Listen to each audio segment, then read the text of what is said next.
sunny Saturday. Right, Sunny I was just going to say Saturday. that. A non-rainy Saturday. It's sunny and everything. This is actually a good opportunity for us to be able to get a good running start at this next year. Instead of holding the planning retreat in January, where we've actually given ourselves an extra month and a half to be able to kind of lay a foundation for whatever we're going to be doing during this next year in terms of what our focus is and the conversations that we're having. So I appreciate everybody being here this morning. Does anyone know Councilmember Burridge? Not? Okay, that indicates you would be here. I'll text her and see where she's at. Okay.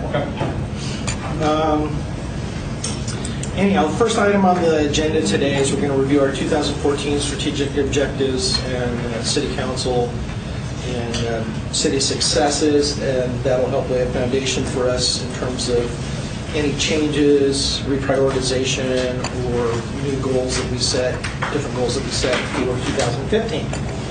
So, Tony? Thank you, Your Honor.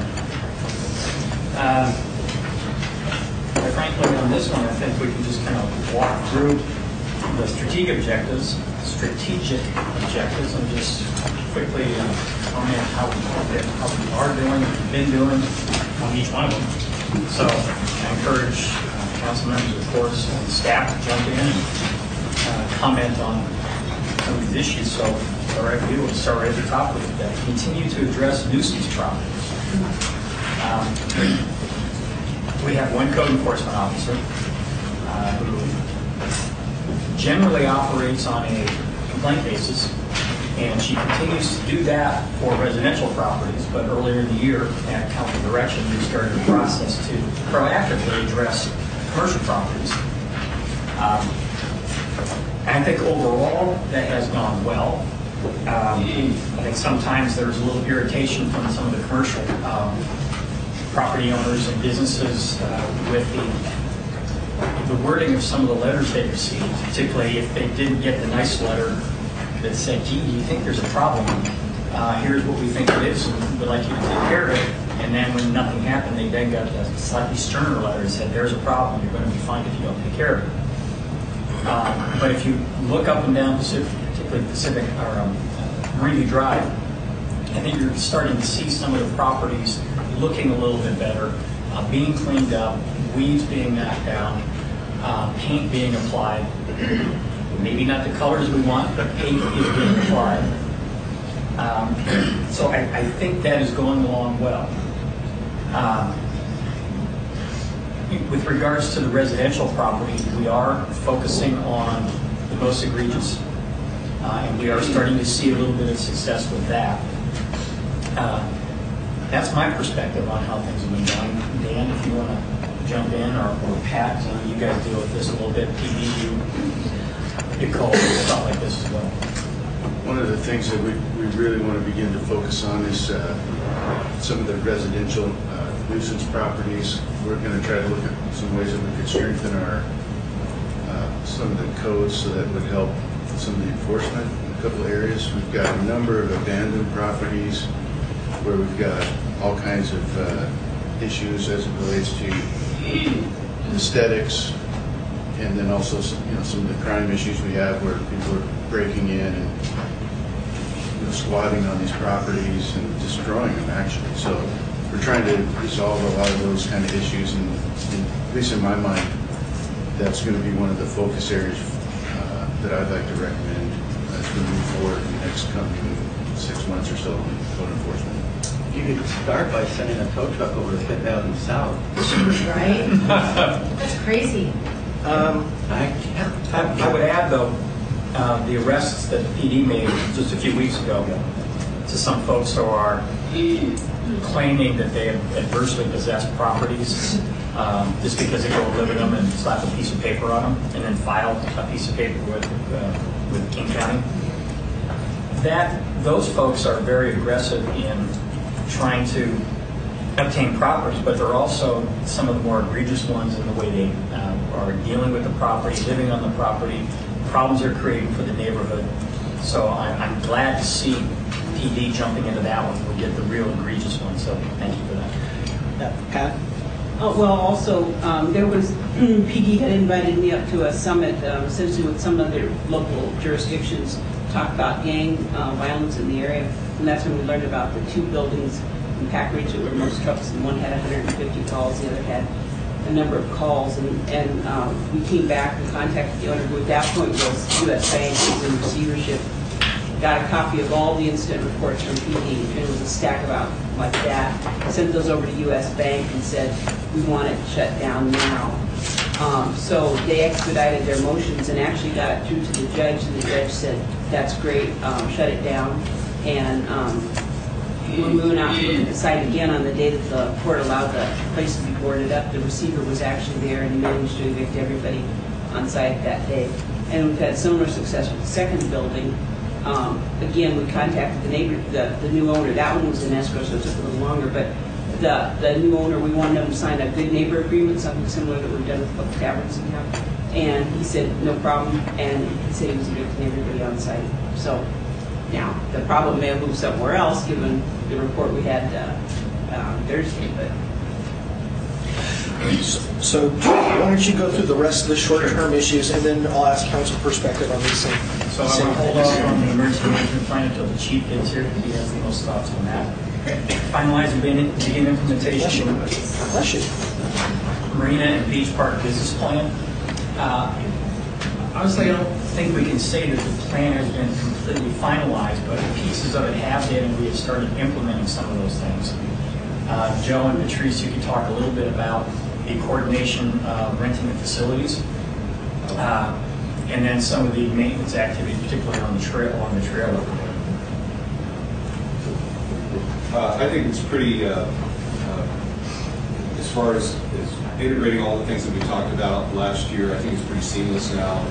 The communication between the Marina office and Shannon's rental team over in the Beach Park is pretty effective. We anticipated a lot of problems this summer that really didn't materialize, and I think that's just because of the communications. They know, their staff knows where, they have keys to the facility. They know they can, if they need cards, if they need whatever they need, they can come get it. Shannon can send an email over to Katie, and Katie can relay that to us. Like, our staff needs to go over and set up electrical spider boxes, that kind of thing, in the Beach Park for any kind of event. So, like I said, we had no problems that I know of in terms of parking or conflicts this last summer, but we'll be tested again next summer because we'll have another facility coming online. The types of events we've had in the last year have typically been weddings and those kinds of events that sort of migrate to evening hours. So as we get the kind of events that are maybe all-day events, that's going to conflict more with the farmers market activities and other special events. So we'll just keep doing what we're doing. We have the tenant parking and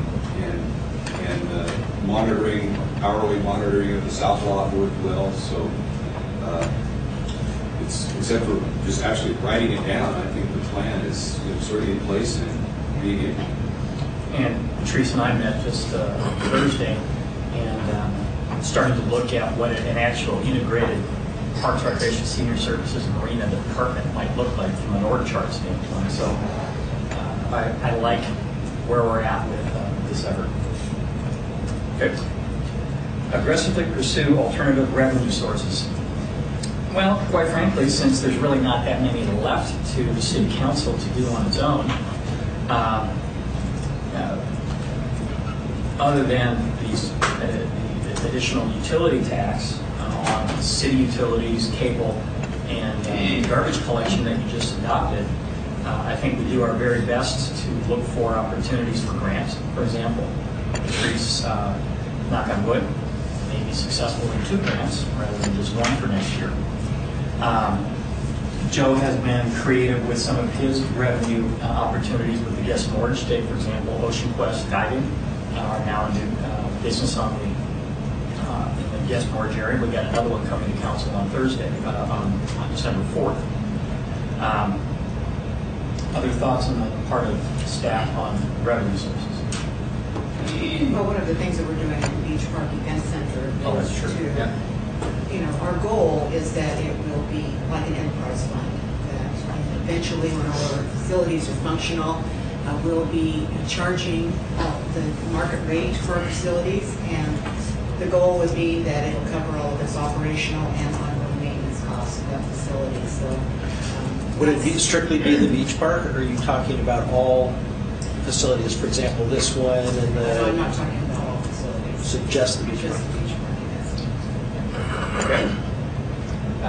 Next item is increased opportunities to recognize community members, organizations, and city staff. And I think we've done a really good job stepping it up on this. If you think about the people who have been coming to the council meetings to be recognized, we did a couple of our schools this last Thursday. We started the year with, once again, having kids from Pacific Middle School, the city, Future City group come in, and the collaboration we're having with them is pushing them to greater successes as they go through that competition. We're now recognizing city staff quarterly for the good things that they're doing.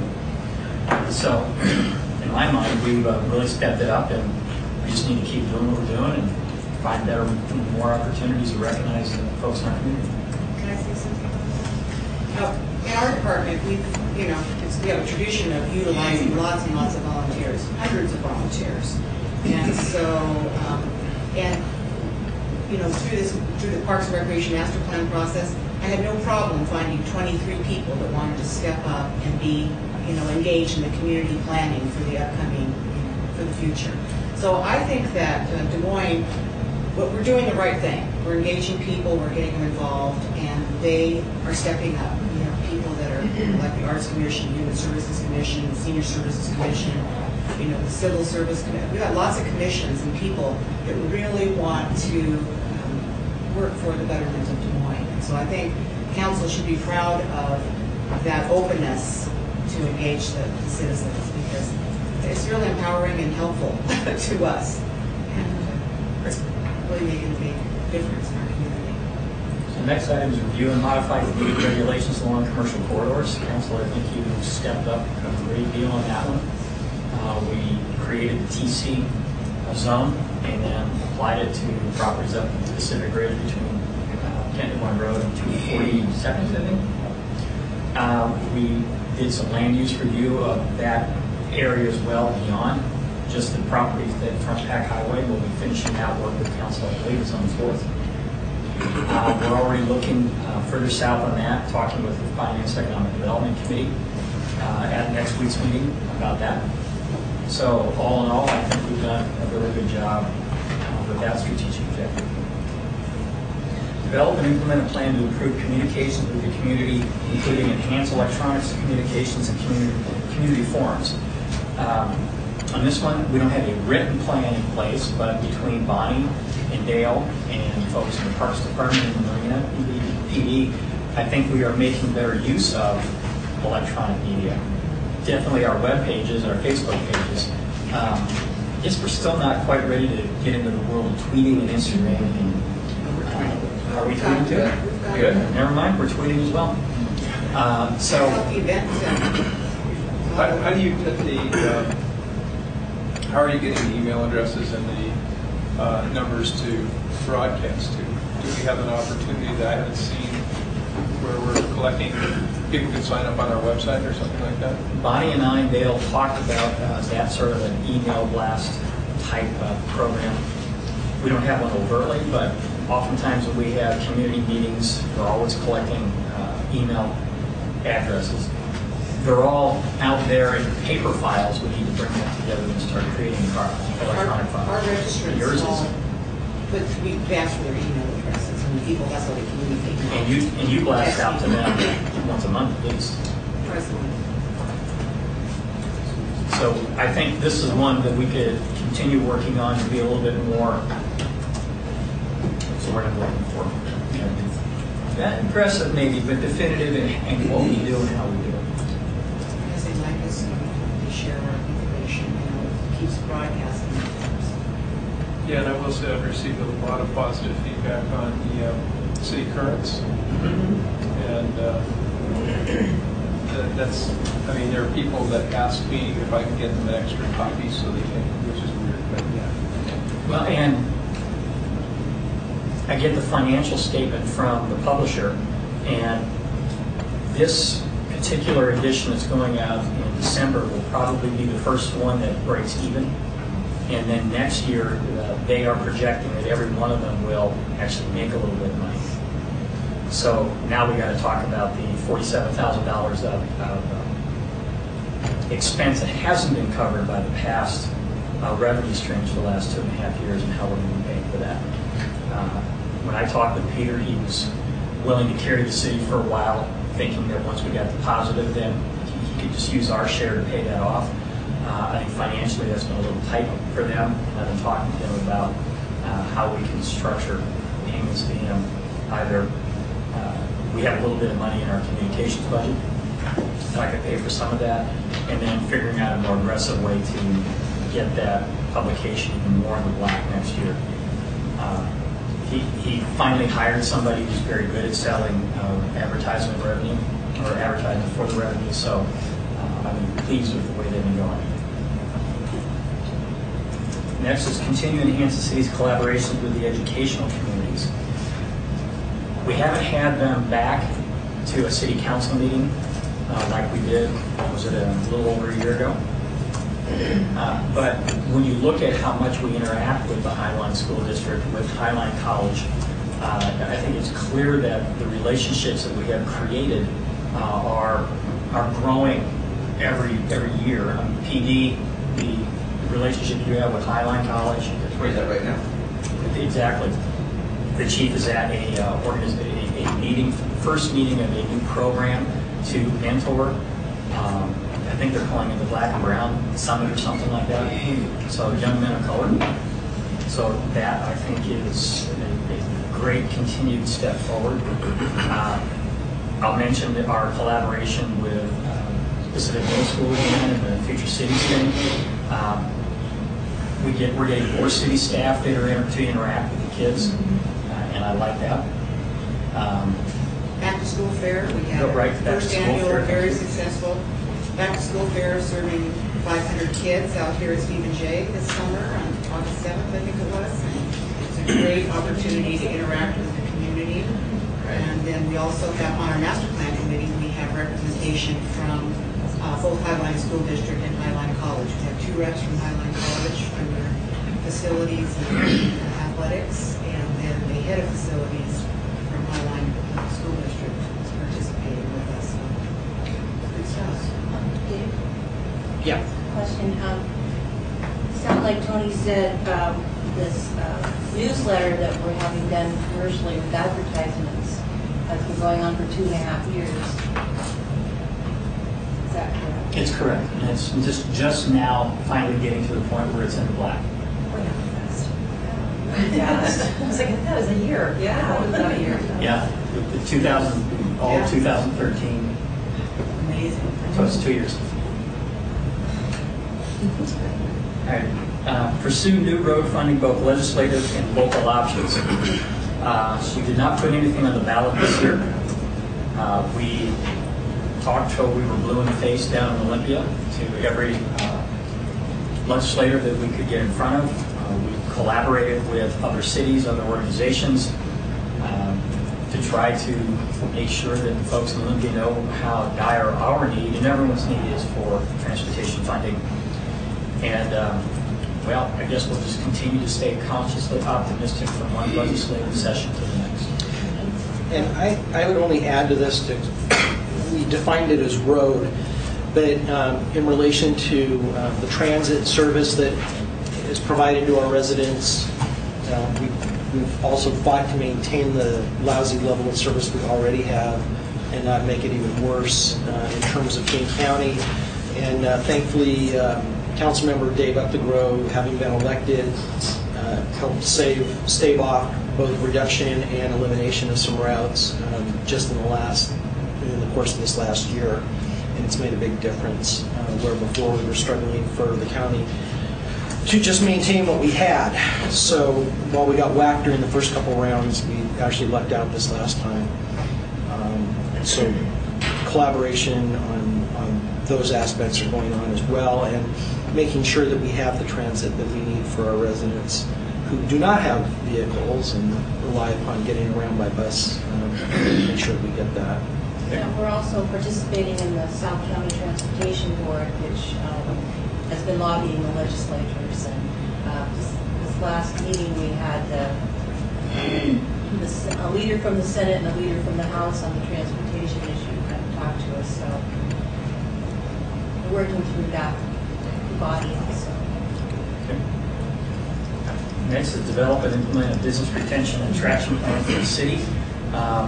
With our reorganization and bringing Michael on board just a few months ago, we thought we'd let him kind of get his sea legs, or his land legs, whatever.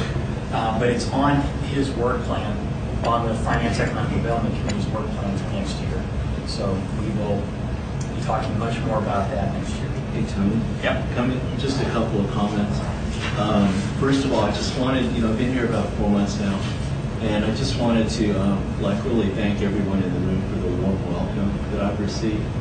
And I'm really happy to be here, and I really like the people. I think council already appreciates. You really have an excellent senior staff, and I've seen senior staffs in many cities, and really committed senior staff. And in other cities, I felt people needed to be committed, so that's a I'm just trying to figure that out. a little different use of the word. Just one comment about this particular short-term objective. So business retention and attraction. For myself, I prefer a slightly different description of this dynamic, which is a market demand function. And I think one of the things we need to determine through this process and come back to you is where, and probably all of you know this, at least anecdotally, maybe more even quantitatively, that where are we underserved and where are there opportunities to attract in retail and commercial that serves areas and sectors where we're underserved, and then what's our competition locally and regionally in order to accomplish that. So I look at more from a market demand function than simply a program to attract businesses. We want to be very specific in what we're trying to accomplish, what kind of businesses we bring in, and then what are the adjoining businesses that can both support those and benefit from them. So it's kind of it's sort of a comprehensive look at it, as opposed to just we could get these guys in here or these type things. So, and I think that applies to our entire economic development effort. How we link the nodes, the marina, how we link that to the downtown, how does the downtown relate to the back highway, all of that, the business park, how all those pieces fit. So this, to me, this is a larger context. Should we rewrite this?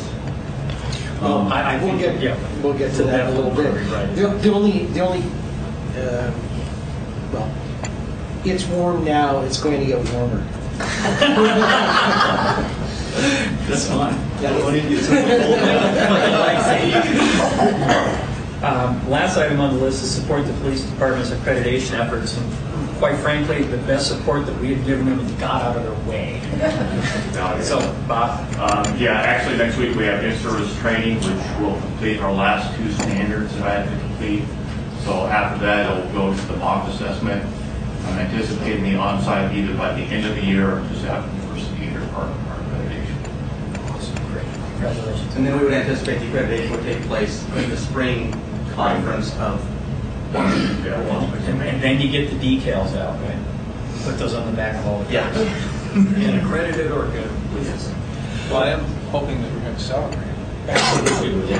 It's a huge accomplishment. It's huge. It's in 2 ways. One, it's a big effort to make it happen. 1, but 2, there's a whole bunch of things you need to be doing right in order to get accredited.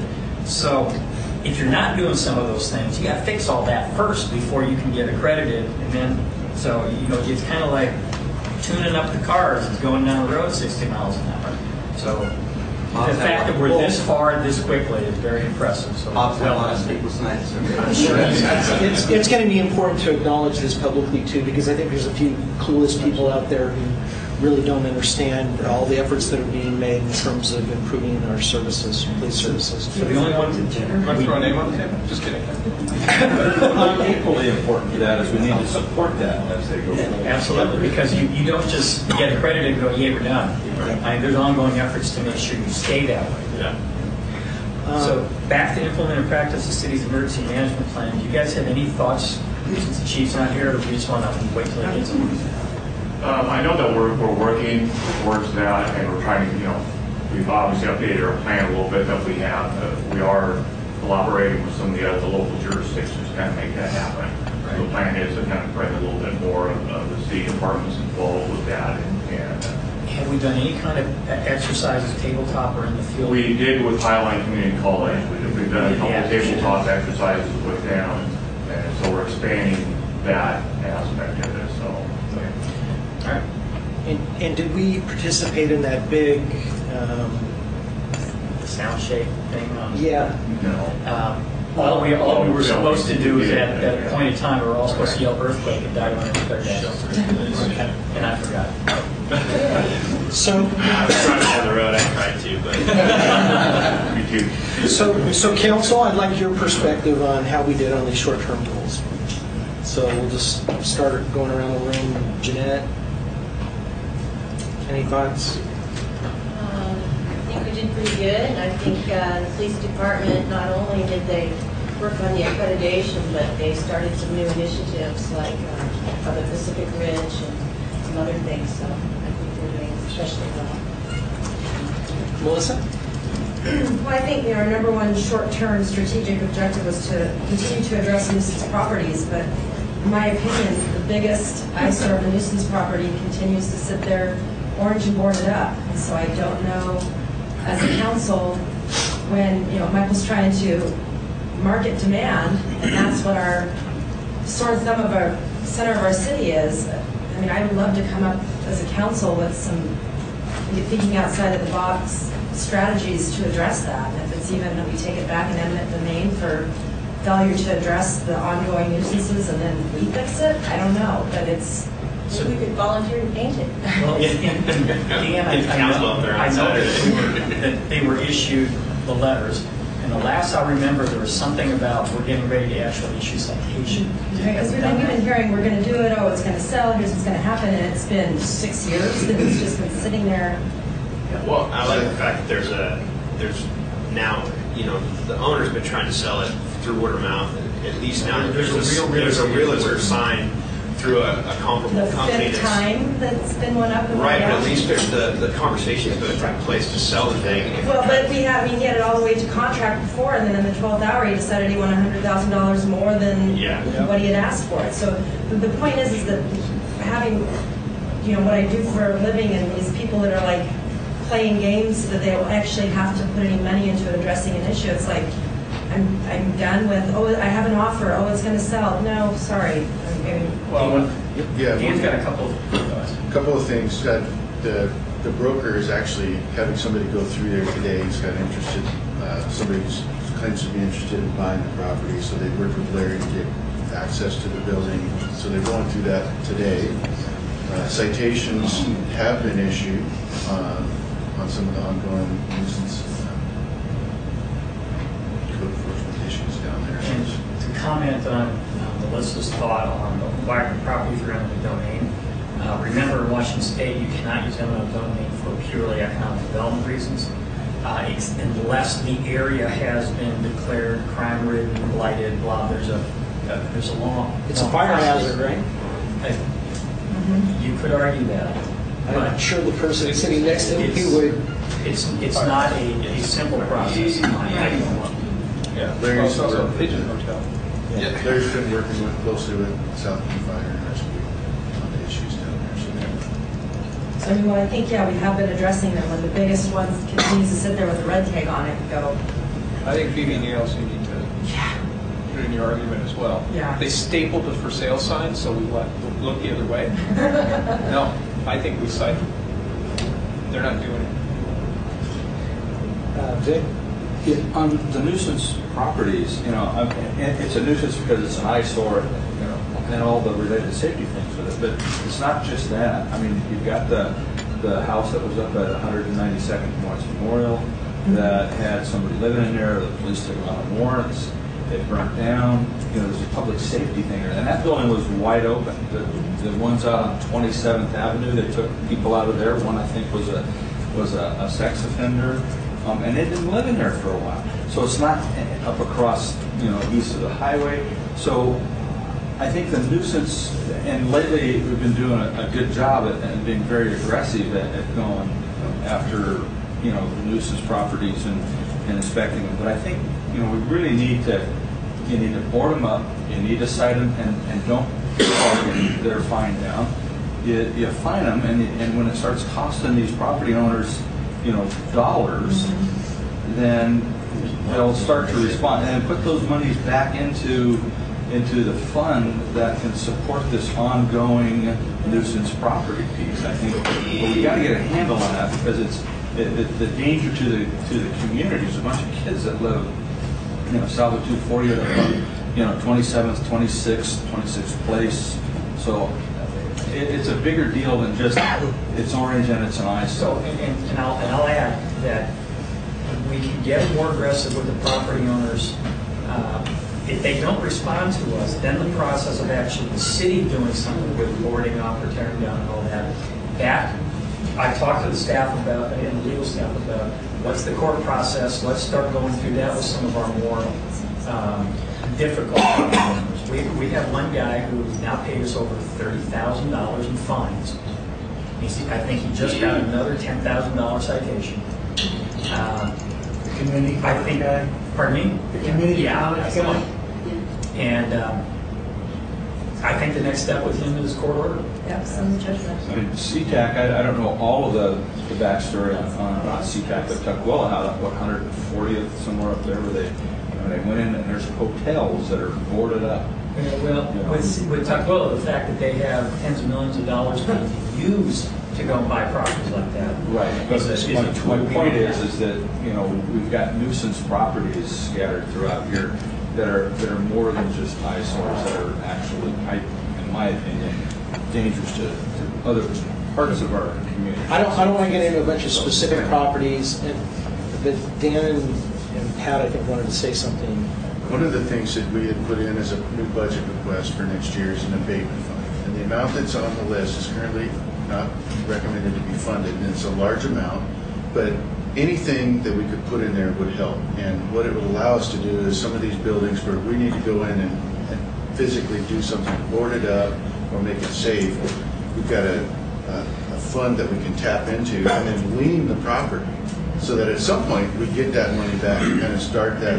It's a lot like what Auburn did. It's some seed money to start finding the banks, and it's seed money to start finding those owners, which you have to have some seed money to get that going. And eventually, that 3, 4, 5,000 is something. So it's somewhere to go. We've talked about this for a while. The fact that somebody's willing to write a check rather than actually abate the issue on their property, I think those fines should be going into a fund for that purpose. And that would be the self-generating. Right. So why don't we just establish the fund, and then when this particular fine comes in, it goes in there. But number one, I don't think he's going to be paying anymore. I think he's going to get rid of some of the nuisance issues, because he's asked to come in, because these checks have just been rolling in. It's kind of odd, but the other thing is the DV advocate that I had asked for. I have an individual there, and you met her at council, Luana Anderson. She also has a real estate license. And so I've asked her to handle nuisance cases with Tim, so that we could bump them up and get to Superior Court on these. So we've got the pleadings, we're looking at Tukwila, we've got the pleadings in Tacoma. We're going to follow the cities that have already gone ahead of us, so that we don't run into any kind of problems. And then just start targeting some buildings. But we're going to take the worst ones first, so we don't get stuck taking it up to the Supreme Court. Anything else on the short? Well, I think you were, Melissa, I just jumped in on the conversation. No, that's fine. I think that's our biggest thing. Well, it might not be a safety issue if we really want to increase our economic development. No, actually, I called on you to weigh in on the list. But anything else you want to comment on? No, I think we've addressed a couple of them. I'll jump in. I think overall we did fairly well in terms of what's on the short-term list. We need a written plan, business plan for the marina and beach park. We need a written plan for communications. We need a written plan when it comes to this is the one thing I disagree with you a little bit on, Michael, in terms of when we redefine this. Retention is retention, and that has to be in there, even if you call it market demand function relative to bringing in new businesses. I think retention needs to be discussed, and a lot of that may be driven by property owner, lack of maintenance of their properties. A lot of that's happened. We've lost a number of businesses because property owners are not maintaining their properties. Some of that's not nuisance, isn't nuisance things that we could necessarily get our arms around. Yeah, I don't want to argue the point with you, but I also think that one of the solutions to the whole nuisance issue also is, as development occurs and property values increase, that will price people out of the market who are marginal. Not if they've been owning their property for 30, 40 years and own it outright and have no financial incentive to upgrade. And it's just a cash cow. No, that's understandable. So until they die, or their kids are smart enough to either redevelop or sell it off, then we're going to be stuck with some of that for a while. Matt, anything on the list you want to comment on? Well, I would concur that we've done pretty well. Michael, I do understand where you're going with a lot of this.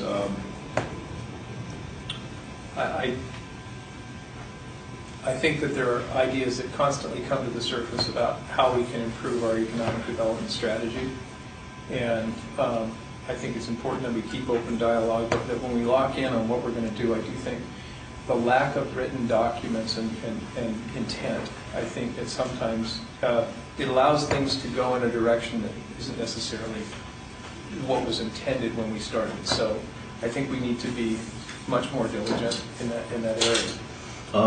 Can I just, one other thing too is I think working with the Finance Committee on the economic development element of the comp plan, that can, as that's adopted, become the basis for an economic development strategic plan that I think will address some of the specific concerns you have. And you've mentioned that before. I'm not, please understand, my comment was not to say that people weren't doing what we should do. I'm just saying that we need to get there. That's fine. Yeah. I'm delighted with the things that are happening with the police department, and this year I'm also very happy that we're trying to focus on funding there.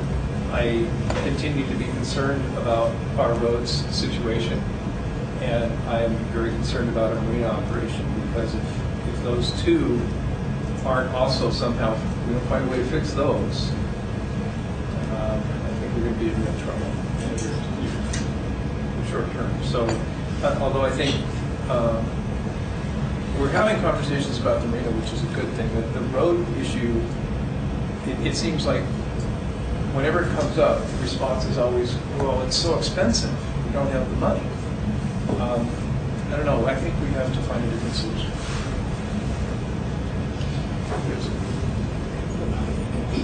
And to that end, we've got a lot of stuff that is going on downtown or potentially coming to downtown.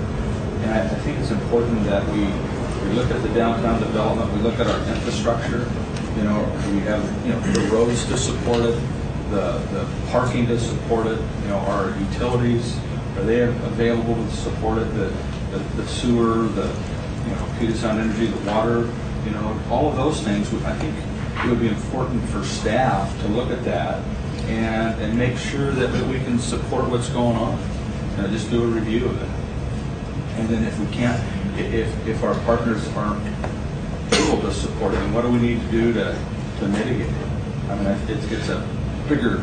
Okay, we're getting a little far afield from the standpoint that we're already starting to talk about things we want to add for this next year. And right now, we're just trying to review how we did through this year.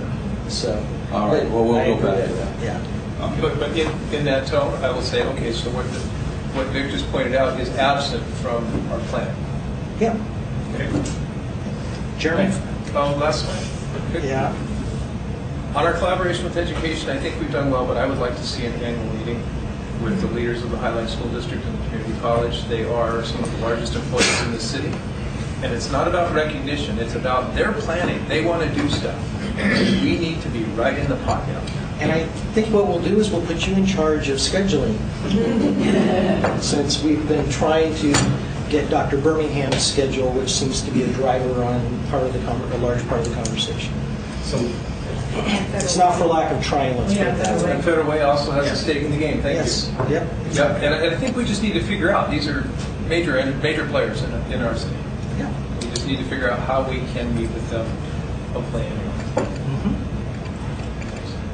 I don't have anything else to add other than the fact that I think we've done well with the staff that we have, the skeleton crew that we're running on everything, and I commend the police department for doing it. Speak up a little bit because of the thing. I'm not sure everybody can hear.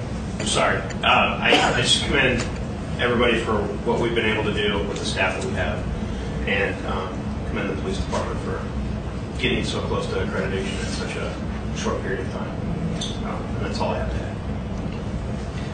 Bob? I think we've done all right on the small issues on the short-term list.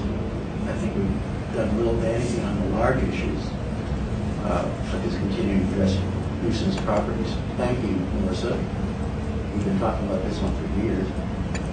Implementing and practicing the city emergencies management plan, finalizing the implementation of the Marina Beach Park business plan, develop and implement a business retention and attraction plan for the city. These are big ones. And I don't see where we've done a whole lot to address those large issues. The smaller ones, yeah, we've done a pretty good job on that. I'm going to get back to that address nuisance properties again, although it was dismissed by a few people as not being that big a deal. But there are thousands of communities out there that have come up with ways to get around these obstacles. And we continue every single year to blame the same source over and over and over again, and that's always been, we only have one code enforcement officer. And that's been said year after year after year after year after year. As long as that's going to be our answer to it, then I don't see anything in the near future that's going to address this issue of nuisance properties. Either we give this a lot more attention and we get some ordinances on the books that have some teeth to them. You'll have this in front of you every single year indefinitely. As far as the marina is concerned, we're going to be talking more and more about that in a little while. But to me, if anything is done in a marina that doesn't result in a lot of black ink, we shouldn't even entertain it, regardless of who it might upset out there. And I hope we really take that one very, very seriously. So on the small issues, we did fine. On the large issues, we've got a long ways to go. Tony, you want to run down the long term real quick? Well, increased public safety. They were just talking about the police department, I think, is and address nuisance properties. Well, Tony, that's easy. All we have to do is hire 10 more officers this year. Okay? Well, wait a minute. Off the table. We're going to have to increase your staff and your staff. So rather than opine on each one of these, because some of them we really haven't done anything, I will comment on the ones where we have done something. Identify development regulations to delete or revise. I think all the ordinances regarding the zoning code that we've dealt with.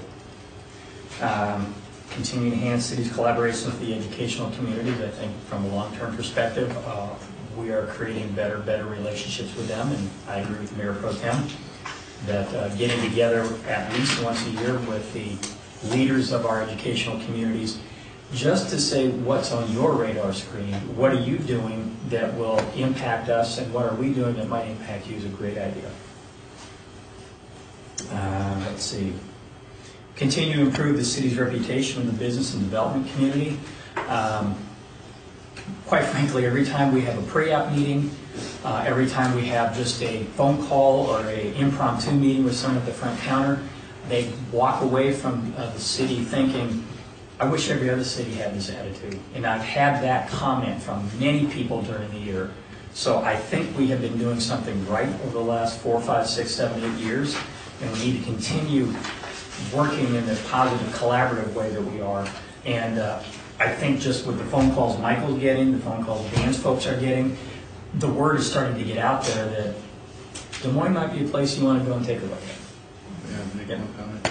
You know, and Dave, Mayor Kaplan and I were at the Soundside Alliance meeting here a couple of weeks ago, and when we have developers and other people making comments about how easy it is to work in the city of Des Moines and the good things that are going on, to me, that's an indicator that we've made progress Yes, this it year. is. Yeah. Yes, it The- is. When other people are beginning to see The guy that runs the Panattoni regional office here, when we did the groundbreaking, you guys remember what he said. He said, Yeah. best city he's ever worked with. Let's see, conduct comprehensive review of redondo issues and services. I think we're doing maybe not 100% comprehensive, but pretty close to it when you think about all the comments that were made at the open house we had last month. I think we're doing a good job with that. Continue to explore and develop opportunities in the Warren Creek Business Park. Our collaboration with Panattoni, I think, is second to none. And if you were to see, as a matter of fact, if you want to see Panattoni's submittal to the FAA for the location of the facility, I'll give you the name and phone number of the guy who put it together. You can go to their offices in Tukwila and take a look for yourself and be blown away. And it's not just the stuff they put together, it's all the information of ours that they use to put that together. Sorry, Your Honor, we haven't developed a plan to build a courthouse in the city. I've developed one, it's okay. Collaborate with the pool district. We actually had two in there. One were about keeping a pool and collaborating. And they advertise in every one of our city currents. B, Patrice and the recreation folks collaborate with them quite a bit. And I know they are looking at what are they going to do with their very old, falling apart pool. And I've had discussions with pool commissioners. I know you all have too.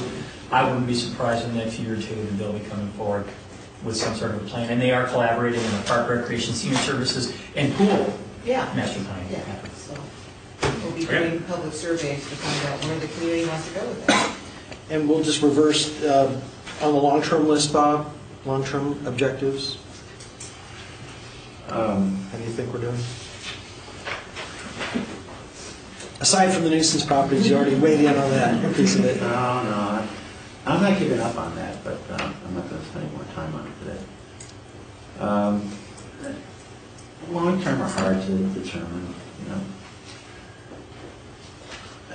I'd give it a C, you know, if you want to grade on it. I think there's some things here I would definitely reword. Okay, well, we'll get to that. And yeah, that's going to take too much time. So, you know, I give it a passing grade, period. Okay. Jeremy? Yeah, I think we're working on what we can. And they are long-term goals because they are going to take a while. So there's a few on here that I'd like to see either moved down to the bottom or either gotten rid of because they're just never going to happen in the next 5 to 10 years. So I agree. Okay. That's all I got to add. Matt? We're making progress. It's never as fast as we all want it to be, but I think the commitment's there. I think we're doing the right things, and when things aren't going right, I think we're having the challenging discussions, which I think that's the key. It's to keep the challenge in front of us, keep having the discussion, keep pushing it forward. I agree that we should reorganize that list later today. Well, we're going to be doing it next. So, what I would say is the branding, the marketing branding needs to come over the short term. I think that kind of speaks to our whole business retention and development and, you know, needs assessment. So, and I think it's all part of that picture. Melissa? I think, you know, long-term increasing public safety, I think the efforts that, you know, Officer Seabury is making up in Pacific Ridge, addressing, you know, that, you know, you don't lock yourselves up in your home, and here's how we can help really engage their community, which increases to the public safety, and just I think the tide is turning, I mean, slowly, but I think just the extraordinary efforts on a shoestring budget that our you know, the public safety folks have made is admirable, and can do a much better job, I think, of broadcasting that out to the community, you know, the successes that we have. And otherwise, yeah, I think I would agree with some of these on here, trying to not be on here or revised or condensed or something. But otherwise, I think we're working on them. The 89-acre buyout area, I think that's as successful as it can be with all the starts and stops that we've had on it, so I think that's good. Jeanette? Ditto. Okay. On the long term, I think we've taken, I think Chief Delgado and the commanders have done a good job of laying out a path to our getting to a more thoughtful, creative, technologically savvy, and the infrastructure we need in terms of being able to provide the bodies to go along with it to make sure that we've got the kind of police department that we need to address the issues that we have that are not just reactive but preventative. The steps being taken in terms of trying to find mentors for youth who might otherwise wind up in gangs and be the root of the problem.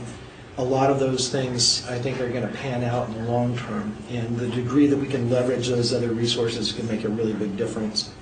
And I agree on the other issues. I think given the resources that we have, we've made some progress. Some things probably need to come off. There's obviously some things that need to go on as well. So why don't we get into that right now, since we are running a little bit behind, but we've got plenty of time to talk about the marina. So. You'd all like to know former Assistant City Manager Lori Erickson says that we should all have fun while she enjoys coffee on the lanai of Maui. I'm going to text her. So, short and long-term issues. Let's talk about which issues we think should come off, be restated, what have you. So we'll start with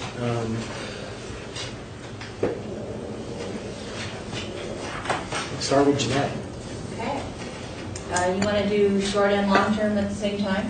Or you want to do Yeah, let's do that, because some might shift from one category to another. Others might need different wording. You know, maybe it needs to be both categories, but different wording.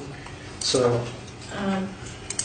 On the short term, the plan to improve communications with the community, I think that's going along well enough that we don't need a written plan, or if we do, it'd be pretty short and simple. I think our staff has other things they need to work on besides that.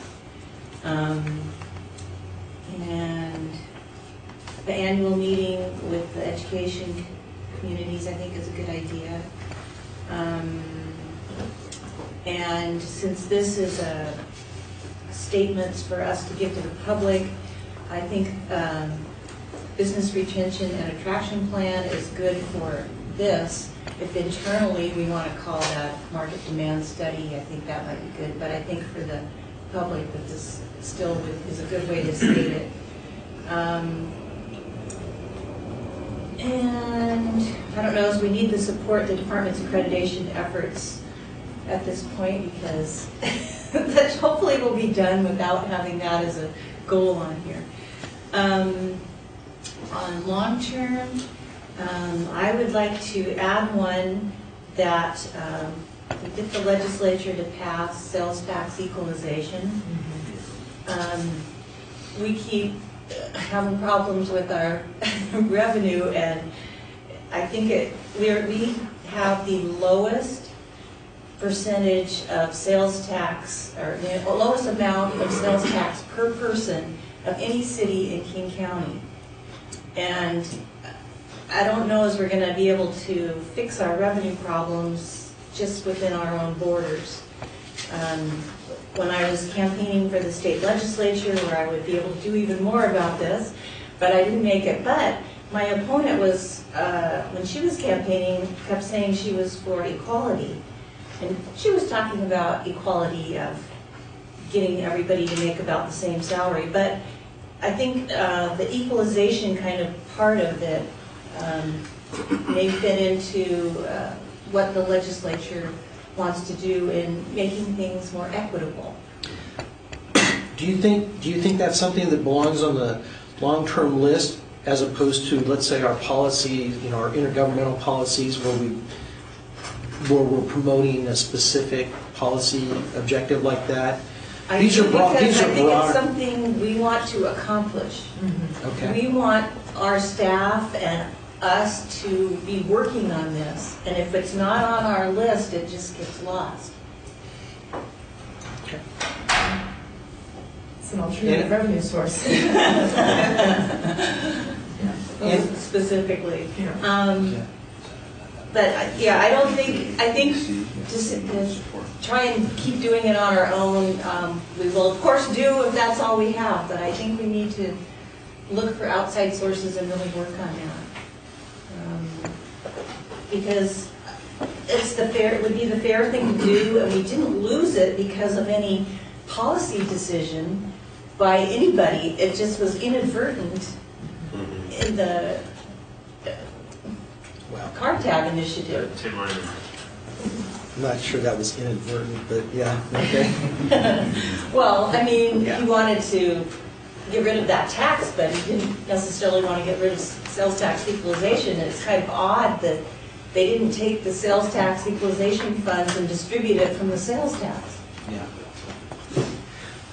Melissa? I would almost revise finalize and begin implementation of Marina and Beach Park business plan to be a more,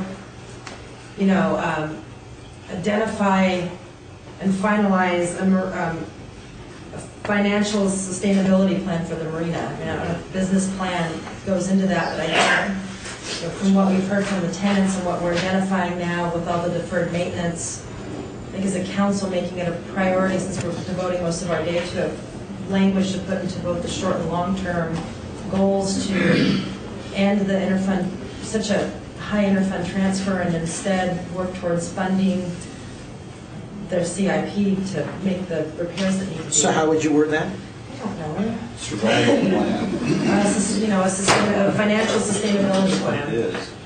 Because it's not just, So adopt a financial financial, for the marina financial sustainability plan, and whether that even means addressing some of the, when we passed your one-time money should be used for one-time purposes, if we even put something in the council policies about how we view the money that the marina generates, that it's, if there's excess revenue, it goes into the capital improvements.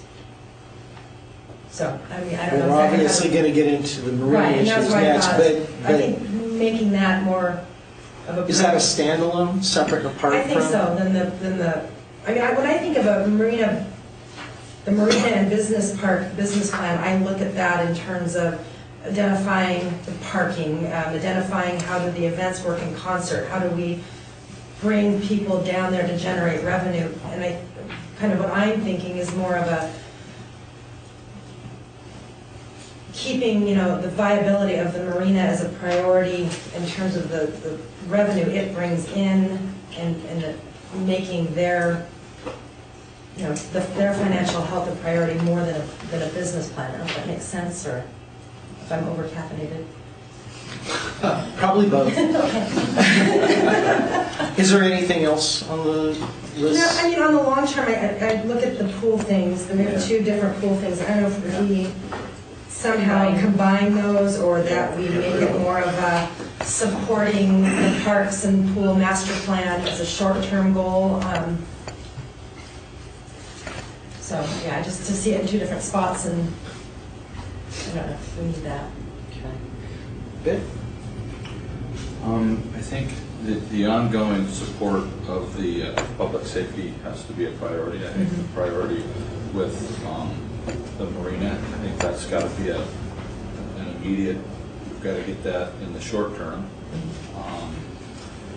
I think we need to probably look at the overall, I know we need to look at the overall market review and look at what our needs are, for our community, and you want to call it your retention and attraction plan, or whatever, but that needs to be in the short term. We need to get all of that. We need to do that, I think, holistically as a city, because we're all on the same page, whether you're an enterprise fund or your parks department or wherever you're at. We're all connected. So it has to be a really comprehensive look at that, and that needs to get done probably sooner than later, I think, for our long-term viability. So that's where I'll be at for now. Okay. Matt? Short-term and long-term we're looking at? Okay. I saw the pool district issue, and I think we should combine that into a statement. And then the other thing I saw was we have identified on the long-term, third or fourth bullet down, identify development regulations to delete or revise, and that also ties down to review and modify development regulations in neighborhoods and residential areas, and that seems to tie to conduct a comprehensive review of Redondo issues and services a little bit. I see that the neighborhood issues would be one side, and maybe there are economic issues on the other, and then you also have a Parks and Rec issue down there, because it's like, or I should say a marina issue down there, because again, we have this boardwalk that everybody uses that we're paying for, and I don't think we're generating the revenues for. So one of the things I'm wondering is that when we look at the plan between the marina and the beach park to be a comprehensive plan, I'm wondering if we shouldn't include Redondo somehow in there, because again, it's a like facility that's impacting the same enterprise funds and park funds. So I'm seeing that we have the opportunity to combine there. The last thing that I looked at was, we say support the police department's accreditation efforts. Well, they're going to get there, and they're going to get there in short order. And on the top of our long-term, excuse me, is to increase public safety. I don't know that I'm as comfortable with that statement this year as I was last year. I think we need to provide ongoing support for programs to improve public safety. Increasing public safety seems to communicate that we're not safe. Mm-hmm. And I think somewhere in there is supporting our law enforcement and our judicial system to make sure that our community remains safe. That concludes what I thought. So instead of increase, you're suggesting support ongoing programs for public safety? Support for programs to improve public safety. Because I see with a general statement like that on a long-term goal, the advantages, we talk about nuisance properties, we've got something there, because that affects public safety. We talk about issues on the ridge, we talk about issues on the highway, we talk about issues in the marina. I mean, they're all over the place, and I think it's broader, and that's what a long-term goal should be. Jeremy? To speak to that last point you made, that Councilmember Pina made, I would say that support the police department in their accreditation efforts. With that being on the cusp of happening, it should be support them in their ongoing efforts of accreditation. I think that needs to be on there, especially since it's going to be there, but it needs to be reworded as such. The pool district thing, I think needs to be combined again with the parks, somehow reworded. I don't know that we need to have, in the long term, to continue and to explore the development of the 89-acre buyout area. I think Panatone and Kidder Matthews are pretty much well on their way to making sure that that park gets filled up. I mean, there's a fire under everybody's butt to get that thing filled up and built now. So you just take it out? I don't see that it needs to be there. Or we could say optimize the opportunities. But I guess my point is that Kidder Matthews, or support, Yeah, put continue to support in support there. the development Because opportunities in the 89 acres. It's Kidder Matthews that's up there, and it's Panatone that's up there, and Panatone is not making their money unless that business park, and we're not going to make money either unless that business park gets filled up. Or do we put some wording in there, not to steal our marketing person's thunder, but to continue to nurture a successful relationship with the Port of Seattle in its efforts to develop the 89 acres, because we're kind of putting it out there to the FAA people, anyone who maybe is considering going there, that we have a successful working relationship with them in this project, and we want to continue to. I will add to that, actually, what not only should we continue to support the 89 acres they're working on, but look to the west. Yeah. There's the old 509 right away, and another 20 some odd acres that the port owns. And we've already started dropping those hints to both Panattoni and Port that they should start now thinking about what's next, because next thing you know, 2 years, that whole park could be built and done that quickly. So maybe what it really, instead of what's there, maybe what it should say is continue to support development of Port of Seattle-owned property within the city of Des Moines, or whatever. Yeah, I think so.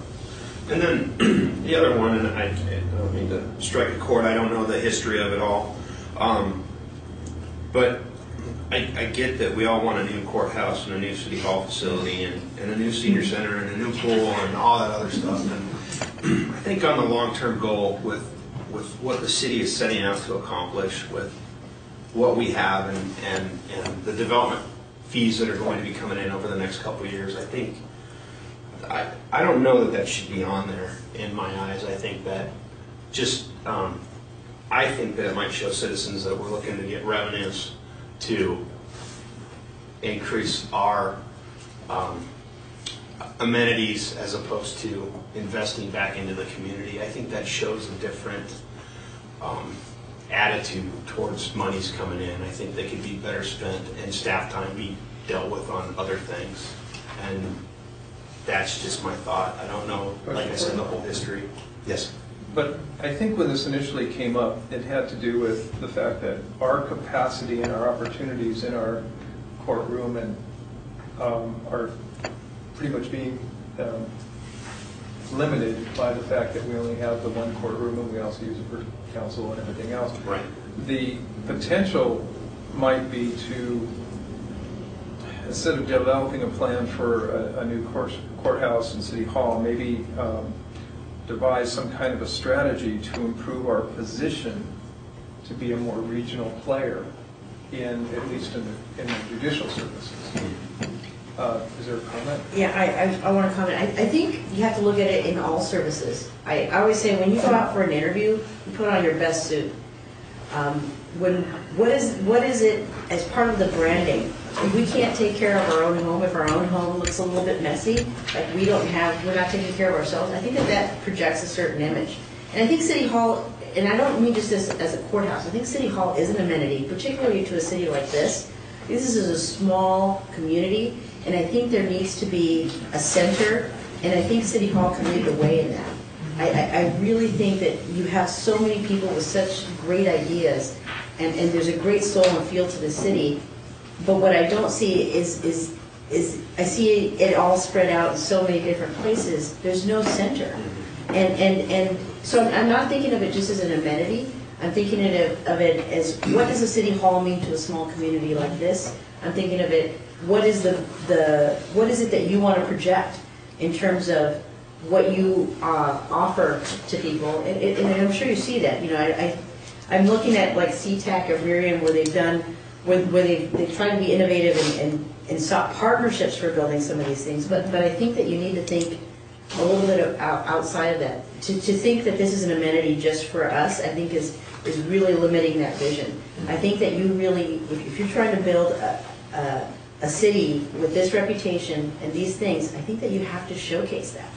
And I think that that's one of the things that this could potentially do. And maybe you should to assuage your concern, you should look at it as reviewing facilities needs, because I don't think it's just City Hall, but I think that you need to have a plan to ensure that your facilities are A, functional and meeting the needs of the community, but also from a marketing perspective, showing what it is that your priorities are as a city.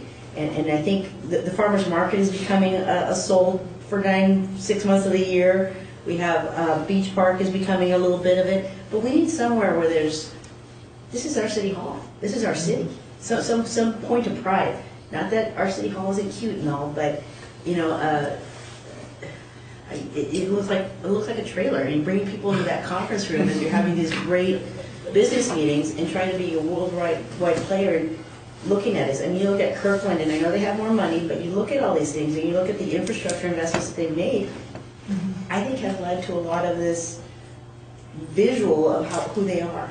Well, I think we also need to make sure that we're positioned to be the preferred service provider through our facilities for score processing and other regional issues, and I think we could lose that. We've come a long way with the technology that's been applied and so forth, but we could lose this. And that is not only, does it save the city money, but it generates revenue. Yeah, as you look at, you're going to be reaching out to other cities to be the person who handles additional services, such as court services. It's almost nigh impossible for us to reach out to the city of Irion and say we can provide the services when we don't have the place. A quick comment, because I want to get to Bob, and then I want to move on with the Comments are always good. Okay, I agree generally with what the judge said, but just from a slightly different perspective regarding economic development and facilities for cities. I see it as an expense, not as an investment, not as an expense. And the investment should generate a return. And a city hall facility should be a catalyst, well thought out catalyst to accomplish something above and beyond simply a building. So just as a point of reference. So, okay, so Jeremy, you expressed your concern about that one. Bob? Okay, on a short term, support the police department's accreditation efforts. I think they've done a magnificent job getting there. We could probably leave it there for another year if you want to, but I think after that it probably should be dropped. On the long term, well, here we go again. Both short term and long term, we state that we want to address nuisance properties.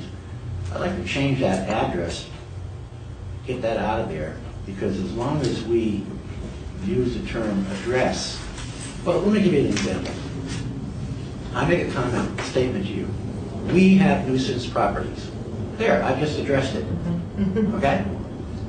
But what are we doing about that? Well, I guess we've done fine this year because I just recognized and addressed the fact that we have them. I think this needs to be changed to something that we can look at and say, did we do this or not? And I would like to see terms like develop ordinances, significantly reduce, these kind of terms that every year we can look at it and say, well, did we do this or not? But simply to say we address it, big deal. Like I said, all I have to say is we have them. Okay, it's been addressed. So let's get some wording in that is measurable. I agree with everyone who said that the pool district should either be combined or actually taken out. We have a couple of them in here. Work with the pool district to keep a pool in the city, and then collaborate with the pool district for provision of recreational services in Des Moines. I don't know, do we really need to do that as a long-term goal any longer? I question that. Personally, I think we can probably just take those out. I don't know if they really, when you look at the other long-term goals, this seems almost insignificant. So my suggestion would be to actually just delete it. Continue to improve the city's reputation and business development community. I'm going to take this opportunity to say, Dan, you are a shining star. You and your staff have been a shining star in this arena. What I have seen and heard over the last few years is so different than what I saw starting almost 20 years ago. It's a total flip-flop. And you can only credit that to the people that are out there dealing with these developers and people that are coming into City Hall, talk about what they want to do, right down to the level of saying, I want to get a new water heater. You know? Or I want to develop X number of acres. So, Dan, I think you and your staff are a shining star here when it comes to this. And strongly encourage you to keep it up. Great job. I think continue to explore and develop opportunities in the 89-acre buyout area. I think we can probably change explore to something like, and I think I heard someone say it, support. Continue to support it. That's fine. But we probably want to add something a little bit more to that because there's more than just an 89 acres there. We've never addressed really anything south of the particular area, Kent Des Moines Road, for example. We should start looking far more seriously at areas like that when it comes to development. So I would tend to add, and west, like think it was Tony that said, make that a little bit broader statement. As far as a courthouse and a city hall is concerned, as long as it remains a long-term, well, hell, I don't know when I brought this one up, so I should comment on it. As long as it remains a long-term goal, certainly we should keep it in there. It says develop a plan. Well, we haven't done that. But we should be thinking in terms of developing a plan somewhere down the road. Things are going to change. There's going to be much brighter light at the end of the tunnel. And we should be thinking about something like a new quarters at City Hall, because this is where people in a community take pride. They want to have a center that they can go to call their own. And so as far as long-term, I think it should stay there. And that pretty much wraps it up for me. Okay.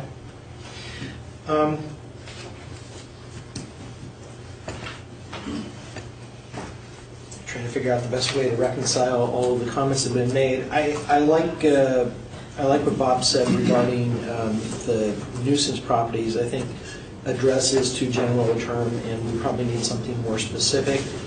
On the short term side,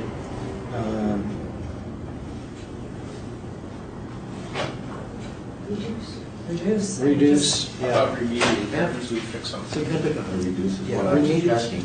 I think we ought to fix them. So That means- continue to remediate nuisance properties. I wouldn't say continue, I'd just say remediate nuisance properties. And have that on both the short and long term. Yeah. Yeah. Yep. Okay. Can I ask a question on that? Would you be willing to add an adjective? Is the adjective, I'm not sure. It says aggressively remediate? I love that. Yeah, I love that term. I love that term. And I say significantly, but aggressively. And the reason I asked that means that when we come and start talking about the budget for next year and we start moving some money over into this remediation fund, whatever we're going to call it, and talk about how we can get the code enforcement officers some more support, and talk about the process that we use. Yes, we're still always seeking compliance, but we would probably shorten the cycle, the process a little bit, and give people, here's the problem with your property, here's what you need to do, and here's your time frame. If you don't start doing stuff within the time frame, I want us to go right to, here's your punishment. I'm going to provide one word of caution on this in terms of aggressively doing this. Okay. While we definitely want to treat all properties equally, it's obvious when you're dealing with properties that have got wood over the windows and people who are infesting it by moving in when it's not their property and a bunch of other things, those properties should be a higher priority than someone who necessarily has a banner up for X number of extra months. Absolutely. And so priorities within, whether it's the commercial or whether it's the residential or whatever, prioritization should be to the biggest problems and not the smaller problems. That doesn't mean you ignore the smaller problems or the smaller issues, but that's further down the laundry list in terms of being aggressive. Well, I think that when you start talking about what is a nuisance is a vacant building that's being occupied by vagrants or something like that. Or an attractive nuisance is one that's abandoned or not well maintained. The issues of where a dumpster lives or something like that are, with successful businesses in the city, we should be coaching opportunities to get them to go forward before we have to pull out the big stick. I will give the staff credit. We really, Ani Irene's, we worked with them, they're there. Arturo's, he's getting it, he's getting there, other people, so you guys have done that, but I agree with Dave. The bigger issue is what we need to address first. Consider threat to public safety. And I think that's easy to do. If you were to do a sweep right now of the city and looked at nuisance properties, we all know where some of these lie, okay? Then it's just a matter of prioritizing. If you have limited resources, then you look at that list and you go, what should be at the top of this list and what should be at the bottom of this list? Not that anything should be excluded. I agree with that, Dave.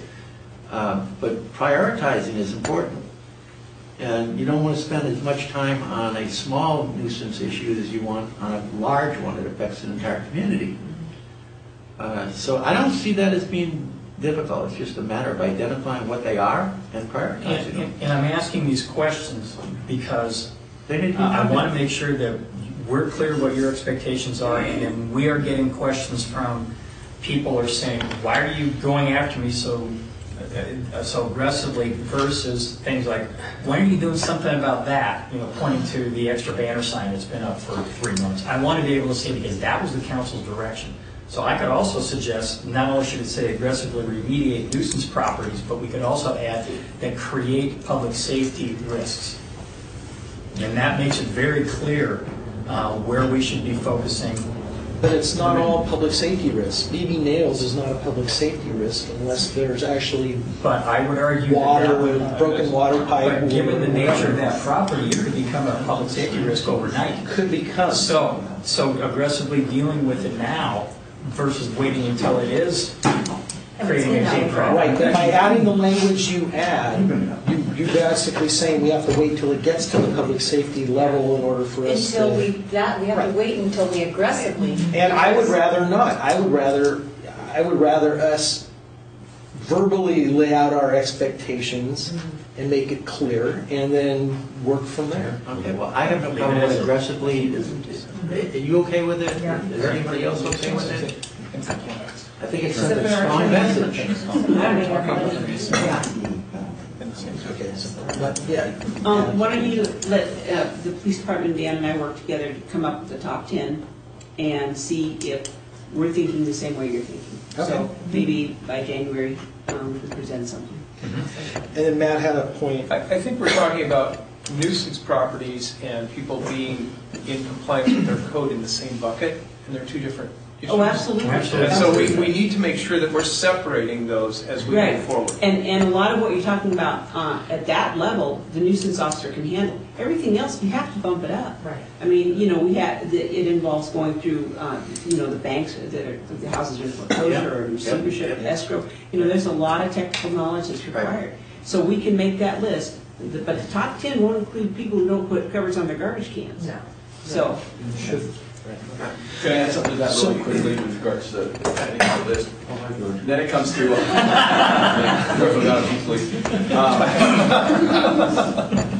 once we get that list together, we've Nancy.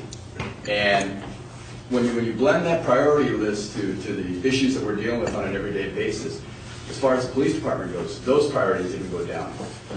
So I want to make sure everybody has that in mind when we talk about how we address these nuisance properties, because our folks will go out and help Nancy when we can. And unfortunately, it's not that often. Lately, it sure as heck has not been on our radar at all. So I just wanted to keep that in mind. Yeah, well, when you say Nancy, but I think also the city attorney is saying that they're the ones that have to deal, they know all the amount of time that have to be spent on it and the legalities and don't exclude. No. No, and we need witnesses, we need police reports, we need, Exactly. and we That's what always we're work talking with about. fire, because you don't want to be inconsistent. You know, you don't want someone going into court saying, well, the fire department didn't say it was. But I definitely don't want Nancy being the one to determine. Okay, so, No. all right. I like aggressively. Okay, from the language, okay, aggressively remediate nuisance properties. Okay. And the chief said that, you know, they'd like to send an officer out with Nancy, one, I'm sure for her safety, two, for the police reports. And in this fund, as we build this fund, maybe there's funds available for in an off-duty situation where we bring in an officer to go out and do, you know, do these emphasis on these certain properties. And more important than funds is staffing. Yeah. Well, right. That's why I'm saying if you have an off-duty officer, and maybe as a part of the you know, the proceedings, you know, get some of that. Those Right now, we're just getting the topic down, and we provide additional clarity as, right, exactly. So going down the list, implementing and practicing the city's emergency management plan, I assume stays? Yeah. Okay. Oh, I thought we already did that. No. We still have the hazard mitigation piece that we just started off on. So then, adding one, financial sustainability plan for the marina. That's a new one to add, correct? Yes. Yep. Finalizing begin implementation of Marina Beach Park business plan. Stay or go? I'd like Marina Beach Park, and I think Redondo has to go into there somewhere.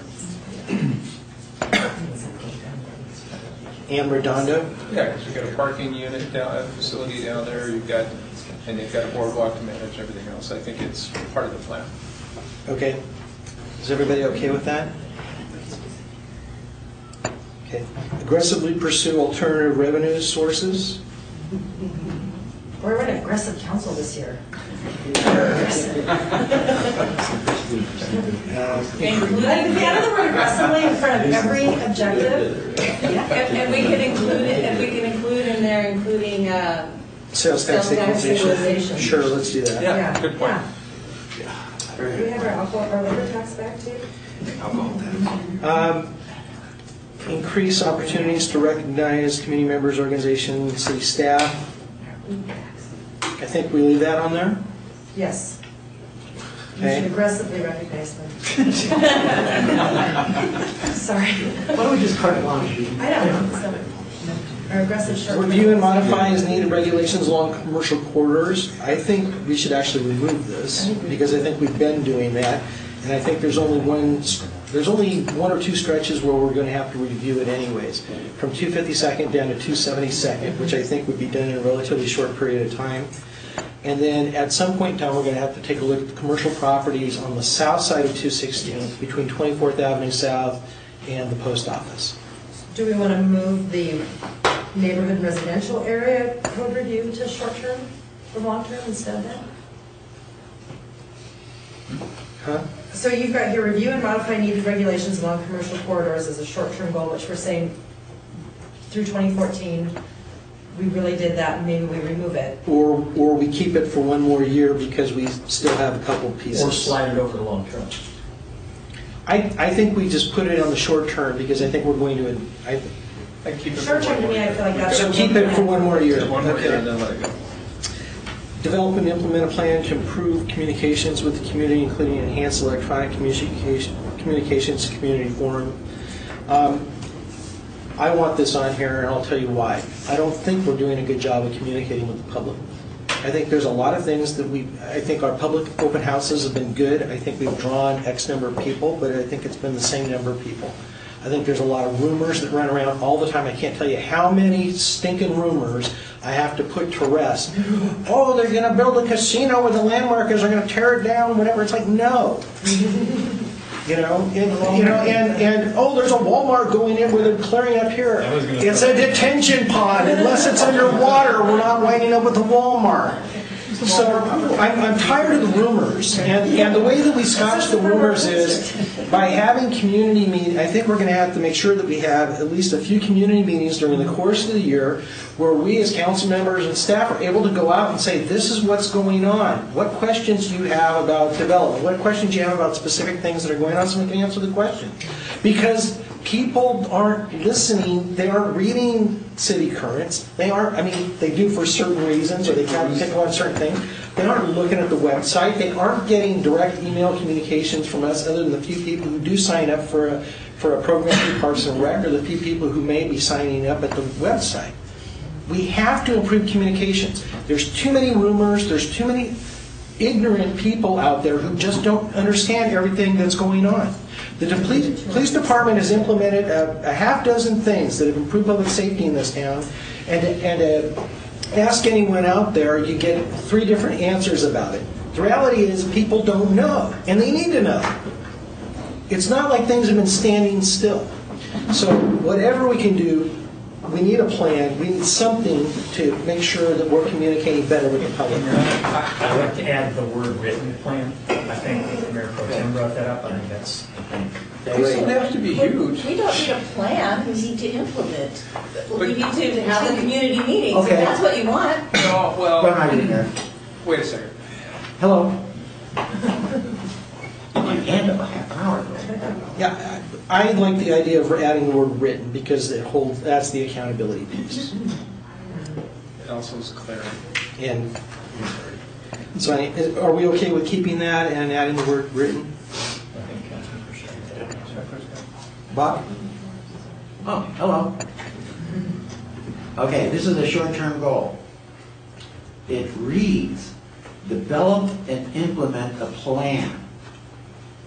All right, the question now, earlier I heard people say, yeah, we're successful in doing this. I couldn't disagree with you more. Primarily because we have not developed or implemented a plan. Can someone show me what that plan is? Can I see the plan? We don't have a plan. So somebody just said written. Great, that's a great first start. That's a plan. So I strongly suggest that if we're going to keep this as a goal, we have something that we can look at and say, again, it's measurable. But before we can do anything, we have to develop and implement it. We haven't done that. Does anyone know how we've done that? Or am I missing something? Is there one out there? No, there isn't. So why don't we start by developing and implementing a plan? Yep. Like it says. We should probably add with metrics to make sure that it is measurable. Yeah. It's just, I think written encompasses that. Well, you're going to be able to measure. I can write something down, but I can't necessarily say whether or not it can be vague enough that it's not measurable. A written measurable plan, yeah. Jeanette? A suggestion. To cut to the chase, we might change it to develop and implement community forums. But it's not just community It's got to forums. be more than just a community forum. We need to find a better way of communicating electronically. We need to find a better way of communicating in person. The community forums is the easy one, Jeanette. That's something we, because we have X amount of staff, we have X number of things happening, and even while we as individual council members could do things, could try to put something together, the reality is some people are running for other office, some people are busy with their jobs. I mean, it doesn't always work out. And when we want staff people, their department heads or whatever, we have to plan that far enough in advance so that we're able to do it. There's a limited number of facilities or places that you can do things as well, so that's part of it. How about just to encompass all of it, develop and implement a written, measurable communication plan. I like that. Encompasses everything. Say it again. Dresses everything. So up. develop and implement a written, measurable communication plan. That addresses every concern I have. Okay. So we're talking about in-map. Is everybody okay with that? Yeah. Perfect. Yeah. Okay. Continue to enhance the city's collaborations with the educational communities. I'm going to keep that. Pursue new road funding, both legislative and local options. Did you want to say road and transportation, or you want to change that to transportation funding? I think transportation rather than just road. Yeah. Yeah. I don't know. Maybe that's an infrastructure thing. Maybe we broaden that. Transportation infrastructure? Well, I mean, our infrastructure as a whole. Okay. Okay, so then the develop and implement a business retention and attraction plan for the city. Michael's suggestion was... What we could do is develop and implement an economic development strategic plan for the city, including business, retention, attraction, and you could take the long-term goal and marketing and branding, something like that. If you want to do that. So, Say that again. say it again. Okay, I'm trying to go fast. Develop and implement an economic development strategic plan, including business retention and attraction, and if you want to include the long term, you could say, and marketing and branding.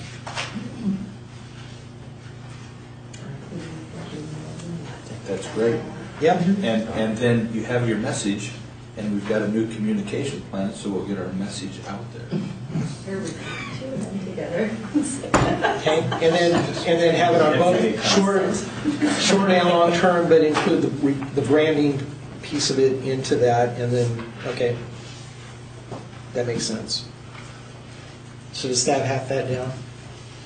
Well, Michael said it. Is council okay with that? So here's what I wrote. Develop and implement an economic development strategic plan including business retention,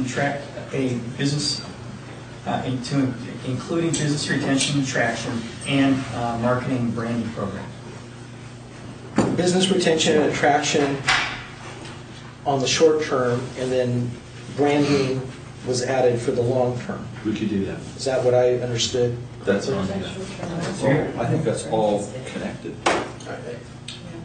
think that's what I understood Michael saying, bring that long-term back over. Yeah, that's what I- Combining Okay. those two bullet points into one short-term. Okay. Yeah, thank you. All right, then,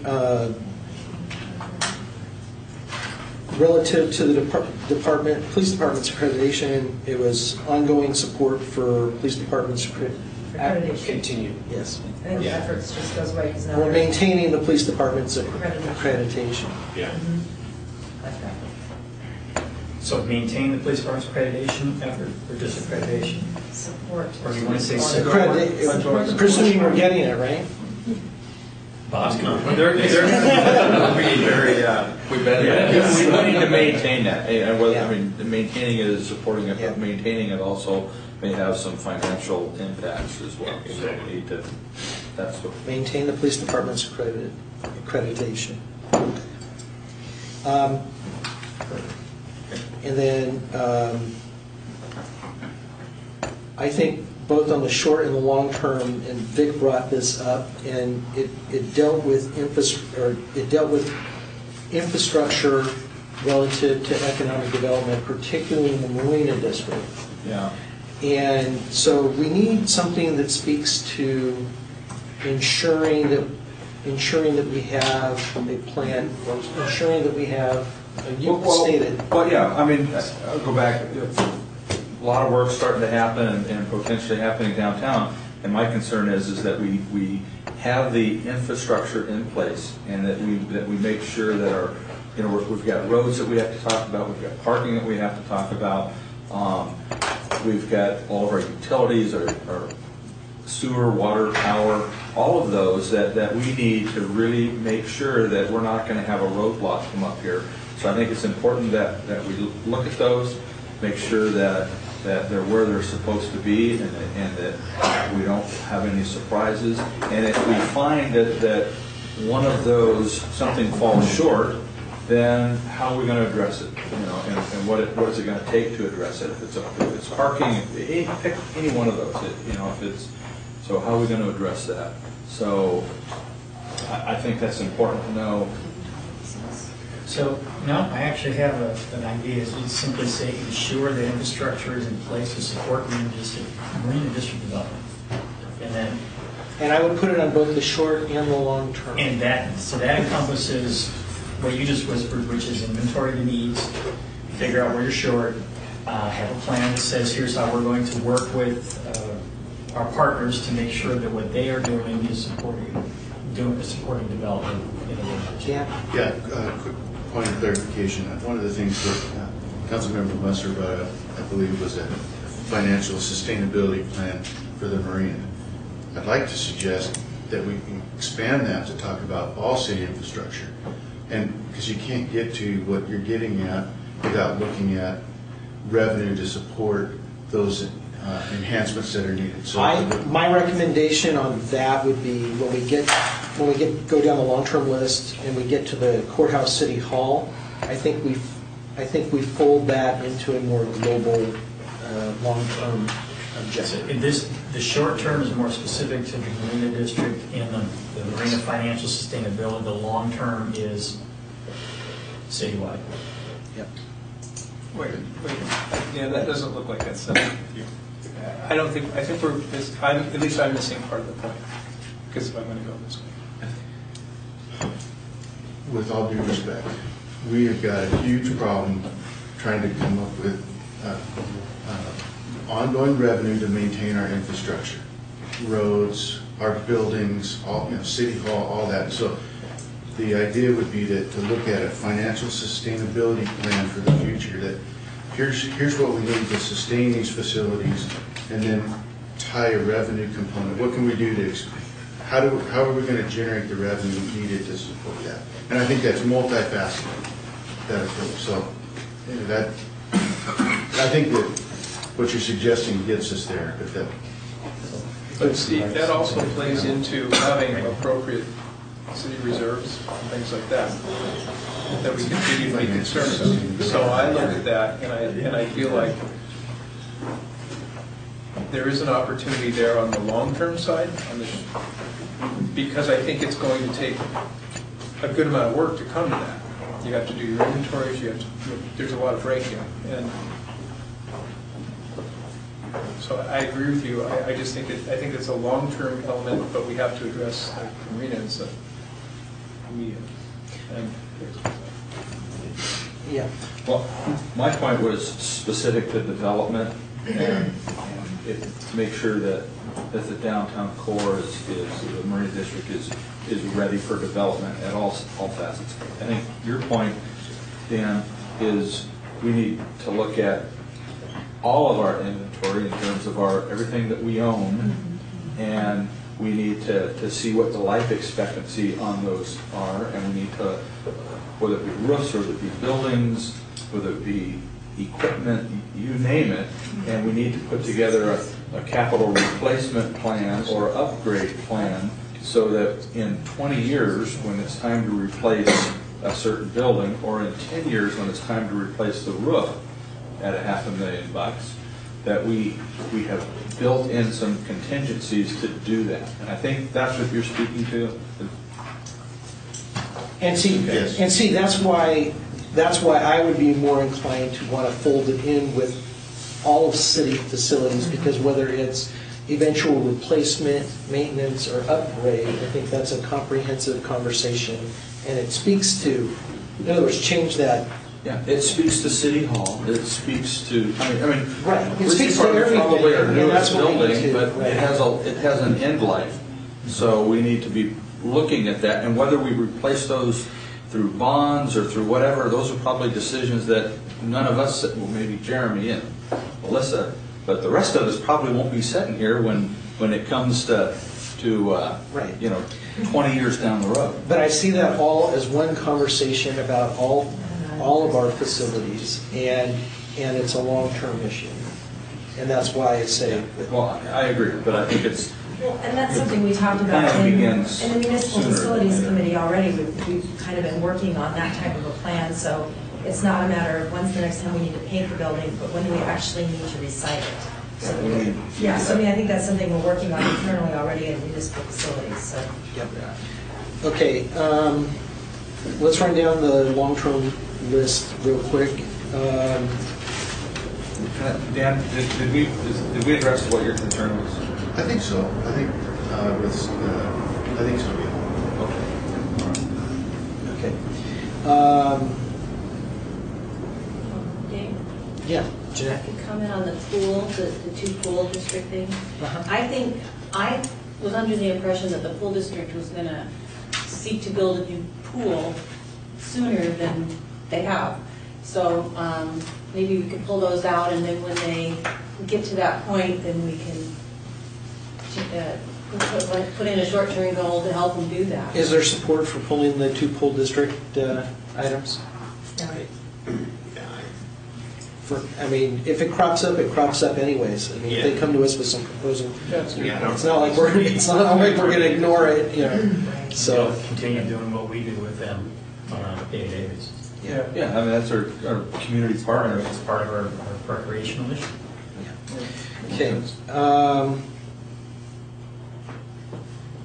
Okay, so then we said support for taking the public safety one and saying support for programs to improve public safety. Aggressively remediate nuisance properties. Okay, so then there was a couple comments. I think Bob had brought up the identify development regs to delete or revise in the review and modify as needed development regulations in neighborhoods and residential areas, or was that somebody else? I don't remember. Right. But there was talk about folding those two together.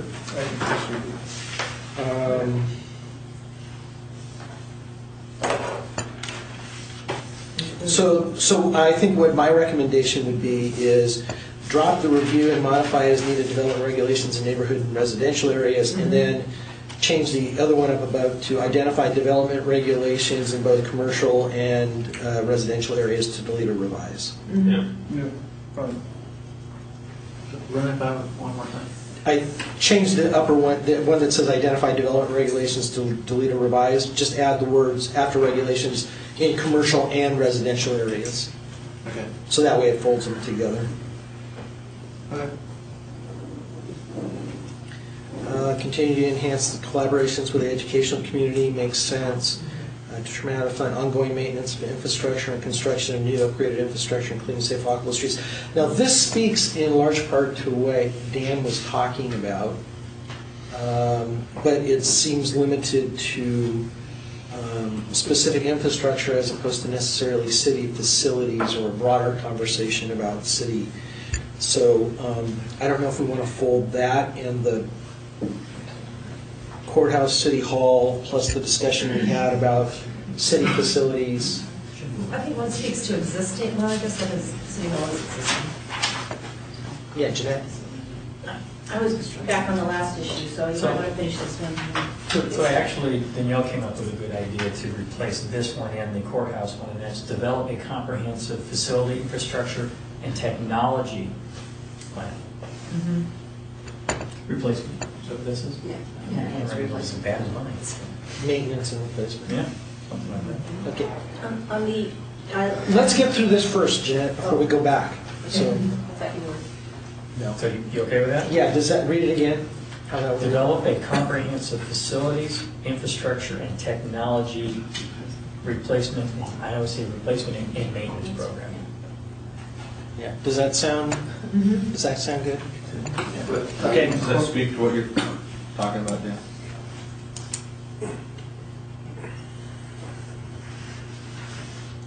Well, I know maybe Parkway.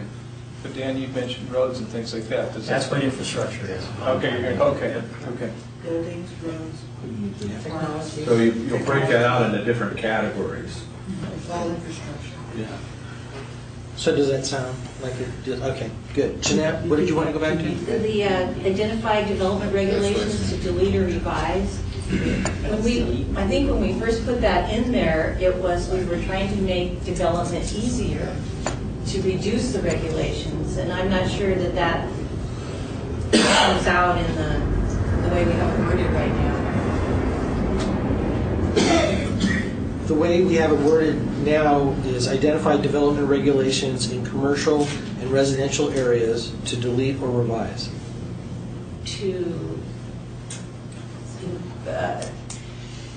I mean, that could be read to mean we want to have more development regulations to make it harder to develop by revising them. We want to make development flow better, be more likely to happen. I don't think to delete, there are some things that we can revise that makes things easier also. The whole point is making it easier. So, That's what's missing. It doesn't say that. well, I don't think anyone has anyone expressed an intent to do anything other than make things easier rather than more difficult? Well, do we say that though, to simplify in the effort to I simplify? don't know if I'd say simplify, but I get where you're going, because what you're trying to do is make the city, our intent is to make it easier, but we can't give away the farm either, so we're trying to come up with that word. To enhance development opportunities. Yeah. It's not just development, it's about residential neighborhoods also. Yeah, but we want people who want to remodel their homes to apply for the permits so they're doing it the right way and things like that too. And there is something to be said there. I haven't thought of the wording out. Well, just some of the things we've done, like being able to track your permit online. I mean, just, that's not a code thing, but how do we?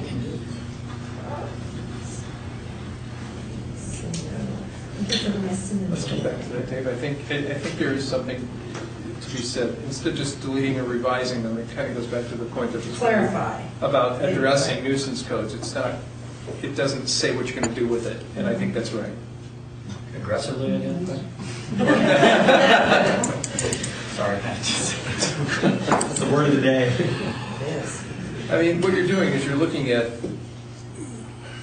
identifying regulations that no longer work in today's... Streamline.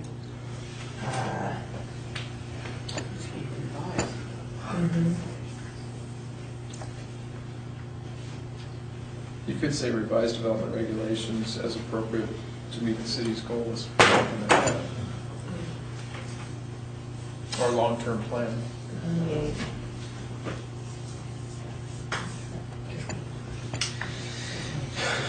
I guess, I don't know, I guess I'm struggling because I don't think that we've been trying to make things more difficult, we've been going the other direction. So, Promote development. I mean, Except for last Thursday. Identify development regulations to, that was just clarifying, but identify development regulations for both you want to take it to court and go commercial, for it? both commercial and residential, to delete or revise which promote development. Well, leave it like it is as long as that's the understanding.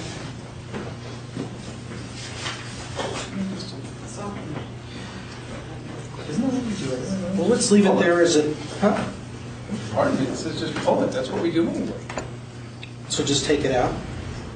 Well, I mean, if you think about it, we're talking about, this statement just says to identify regulations to delete or revise. It makes no statement unto itself, so, I mean, I'm almost saying, well, if it doesn't have value, then take it out. But if we're... Is everyone okay with removing? I'd like to leave it in. Well, then we need to find wording that helps clarify its goal. I'm in As it favor, stands, I'm in we're just- favor of Development removing it. regulations. Can we turn that code? But that's what we do anyway. Right. Kumbaya. You can put that at the end. I'm not sure it needs to be. Yeah, I don't know, it's a legal word. Yeah, I'm in favor of pulling it out. What about you, Bob? I'll support that. Bob, what are your thoughts? On this issue specifically. It's a can of worms. I'm not struggling with it as much as some people here are. If it's went, it's fine with me too. I think it's nuts. Yeah. Huh? That's not support to remove it. Yeah, let's remove it. Continue to improve the city's reputation in the business and development community, conduct a comprehensive review of redundant issues and services. Now, did we just move Redondo over? Yeah, we folded that in with the, Dave, yeah. maybe one way to address all of it, when we talk about continue to improve the city's reputation in the business and development community by identifying regulation, I don't think that. It's not just about business, it was about residential. also. So, To continue to improve the city's reputation, I think maybe a different set of words there that kind of says the same thing. It sounds like, we got this bad reputation and we got to fix it now.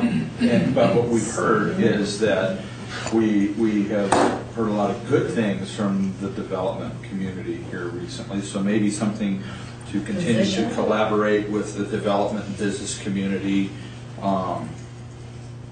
Blah blah blah blah blah. Continue to improve the city's position with the business and development community? But spin it more in a positive light as opposed to a negative light. I think you want to have a whole lot of negative out there. Promote the city. Continue promote the city. Promote the city. To the business. And development community is a place.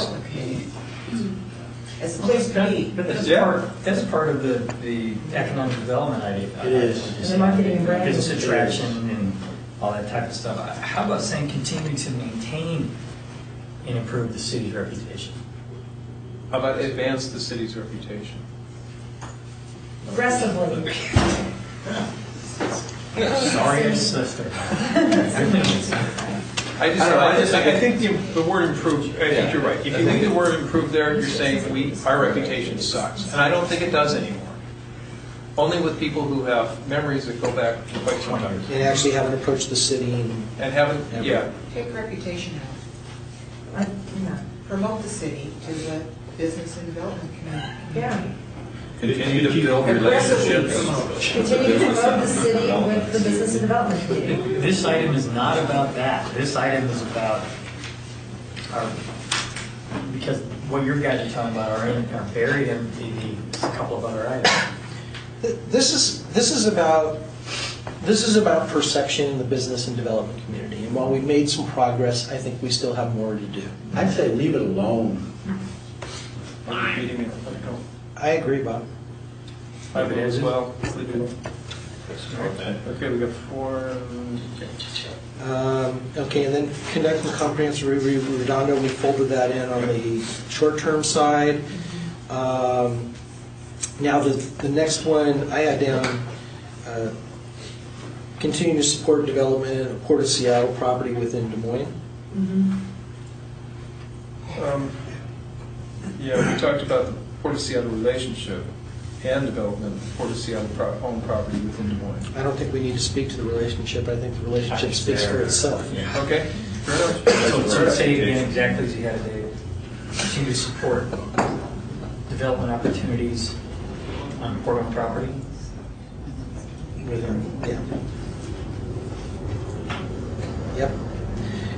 And then Jeanette had, getting the legislature passed sales tax equalization, but we folded that in with the other side on Yeah, the that's short already short-term. Set, okay, so yeah. And that'll be in our, when we get to our policies and intergovernmental policies and everything, we're going to adopt it. Is there anything that we're missing off of either of these, other than, the infrastructure, I had the suggested Marina District, in a short-term one would be ensure that infrastructure is in place to support Marine District development, and put that in both short-term ones. okay, good. Thanks for that. Is there anything else? Were you going to address the City Hall courthouse? That's folded I in think with that's the... folded in to develop a comprehensive facility infrastructure and technology replacement and maintenance plan. That's going to confuse the daylights out of anybody. You know, it doesn't address anything at all. It's just this wide open thing. You know, if you're really serious about a new courthouse or a city hall, it should be standalone. I don't see where anyone would interpret what you just did with that combination is to even include a city hall or a courthouse. Well, I didn't want it on the list last year, so... I don't know that we need to speak specifically to, I mean, unless that's what we want to do is have a new city hall that's the courthouse. most vague. I think if we should look at our properties and our long-term, you know, where they're going to be, I think that's probably, you know, and in the next 10 years, if we decide we need to move courthouse and city hall, because that one's fallen down, then that's what you... Well, it's not about what's fallen down.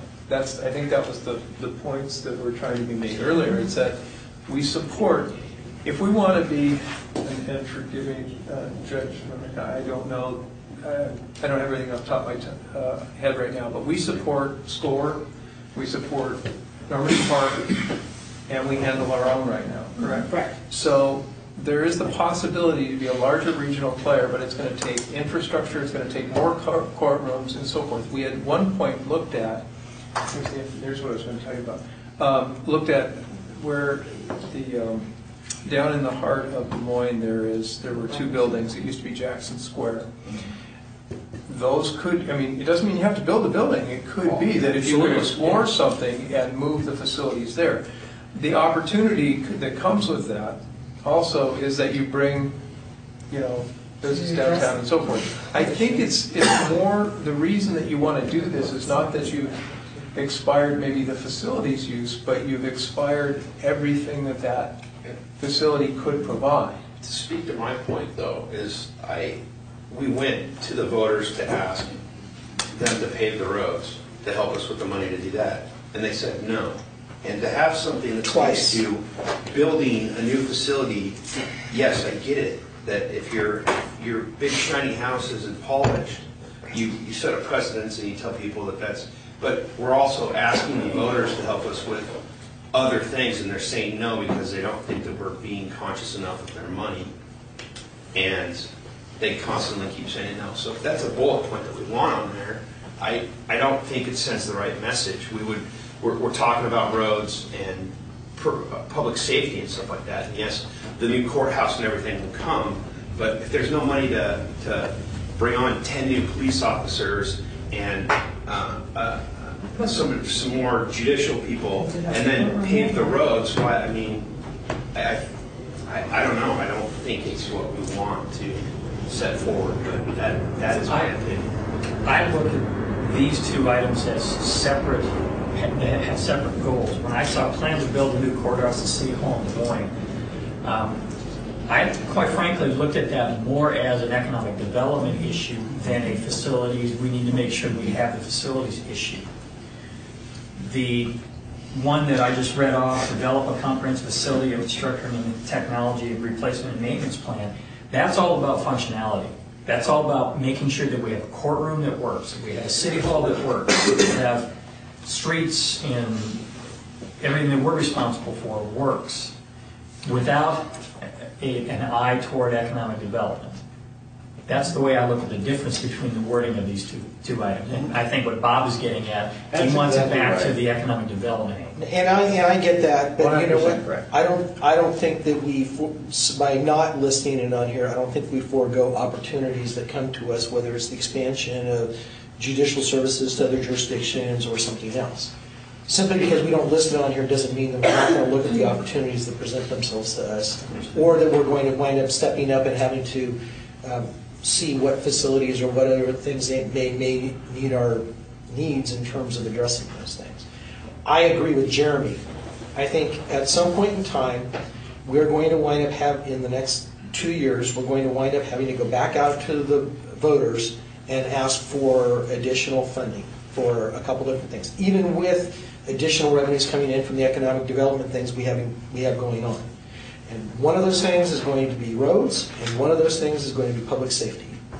And I don't think we can, with a straight face, ask for those things if we've got things that are seen as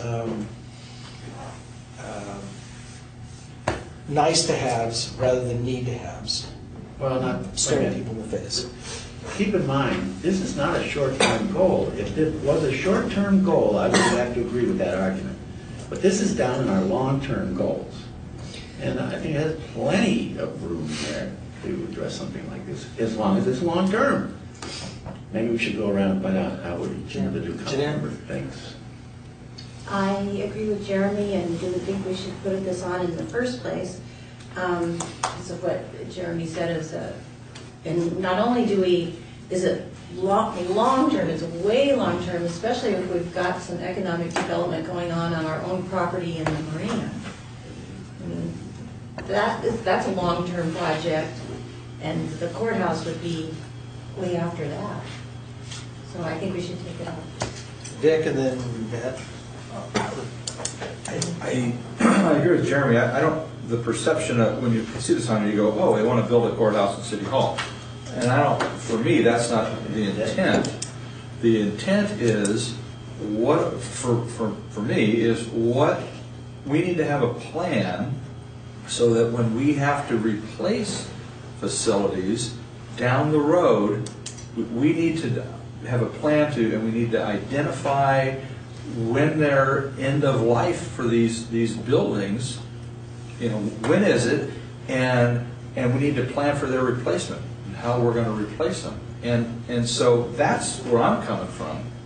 I don't want to build a courthouse in a city hall. It'd be great, but I think there's a whole lot of other things that fall ahead of that. Now, if we need to expand our courtroom, and what Matt was saying about the you know, we can go find a facility. We may have to do that, you know, to move our courtroom there and that. But you know, that's what if, and we can cross that bridge. But it should be a part of the future planning.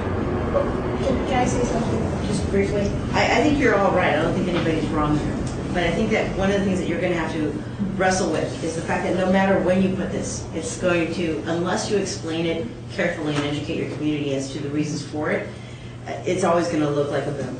Always, at any time, no matter how backwards it is, no matter whether your facility has run out of life. That's just a fact that you're going to have to deal with. Number two, I don't think that you can ignore the economic development. If you're not willing to invest in yourselves, why should anybody else invest in you? I don't think you can ignore that completely. And it's not just about a polished house. I think it's about, if you're, like I said, if you're not even willing to invest in yourself, why should I come in here and invest in you? The other thing is that you keep it on the table as some of these projects do come along, as perhaps in terms of the boons that you're giving them, perhaps they can give a little bit back. And you can use some of the facilities or some of the things that they're building for potential facilities issues. So how you structure it, I don't think that you should just make it just facilities. I think that you need to have a commitment on there to economic development internally as well as externally. And I think as you word this, you need to consider that. So I understand that you may not want to specifically put it out there, but I think that you need to have some kind of understanding and comprehension, because not only is our community looking at this, the business community is going to look at this. And you need to have some kind of comprehension that internally you understand that economic development, like education, begins at home. And I agree, but I think the economic development piece is a separate piece that we have to address. The infrastructures in terms of maintenance of our buildings and so on and roadways, I think that has to be they're going to work hand in hand, but I think they're two different pieces, but they have to complement each other. And then when we go out to talk to the public, that we've done our due diligence. We've got 60 years out of this structure. It's time to go on and we make sure that we have the new improvements, and we've met the current codes, and we've done all of those things that we need to do as we get down the road. Tracy? Well, one of the things we were looking at when we were talking about the courthouse or the new city hall or the new pool or any new city facility is looking at those collaborative opportunities where can it meet a number of our goals, like we need a new facility, who can we partner with, and what might be the economic outcome. So I think that it might be good to have something out there where we are looking at, as we know that ourselves and other organizations are looking at developing new facilities, should we be discussing, we should be on top of our game. It might be a collaboration with the school district for some new facility, or the pool district, or whatever. In which case, what I would do is, in the context of the item that we wrote up to cover facilities and infrastructure, including partnerships or collaboration with other jurisdictions or public and private partnerships, something along those lines. And then I think you have it covered. Yeah. I'm just not comfortable with specifically courthouse and city hall, even if that is one of a number of facilities that we were going to wind up having to replace, upgrade, whatever. So. I think I'm with, it's really about scalability of programs as the city scales. And the economic development opportunity is definitely there. It was a year or two ago you painted a whole picture for us of how we could move forward. And as this region develops, as we expand in our collaboration with other law enforcement agencies and so forth, we may end up doing things that, taking on opportunities that we can't foresee right now. So it's are we scalable? I do think when we're talking about the actual buildings, I think that sends a confusing message. And so I do concur with that point. It could be that at some point administrative offices for the city and Highline College or whatever, there could be some kind of agreement there. It's hard to say, but I think the whole idea is being able to scale as we develop and support what we are developing too, not necessarily the buildings. As you increase your density, it's going to impact every one of our city services. Yeah, and if We've got more people that want to remove it. I'm sorry. I'm going to say, we're talking it to death. Got four. I can count the four. Thank you. No, I'm not. Anybody else here can't count the four? Okay. And only because I'm looking at it in the terms of we want to restore our police services. We can't do that without having a preliminary proactive plan on how we're going to process those cases. Right. I think it's public safety services. Absolutely. That includes court. Or develop a plan to enhance our public safety services, including courthouse facilities. But we've got 4 people against it. Eventually it's going to happen, so, you can sit here and talk the way you're talking. Okay, so remove it. But yeah, I can count the 4. Are there any other items? Okay. At this point in time, we'll take a 15-minute break. When we come back, right at 11:30, we will start discussion on Marina, and we'll work on Marina through lunch as well. So. And lunch was delivered. If you want to start lunch early.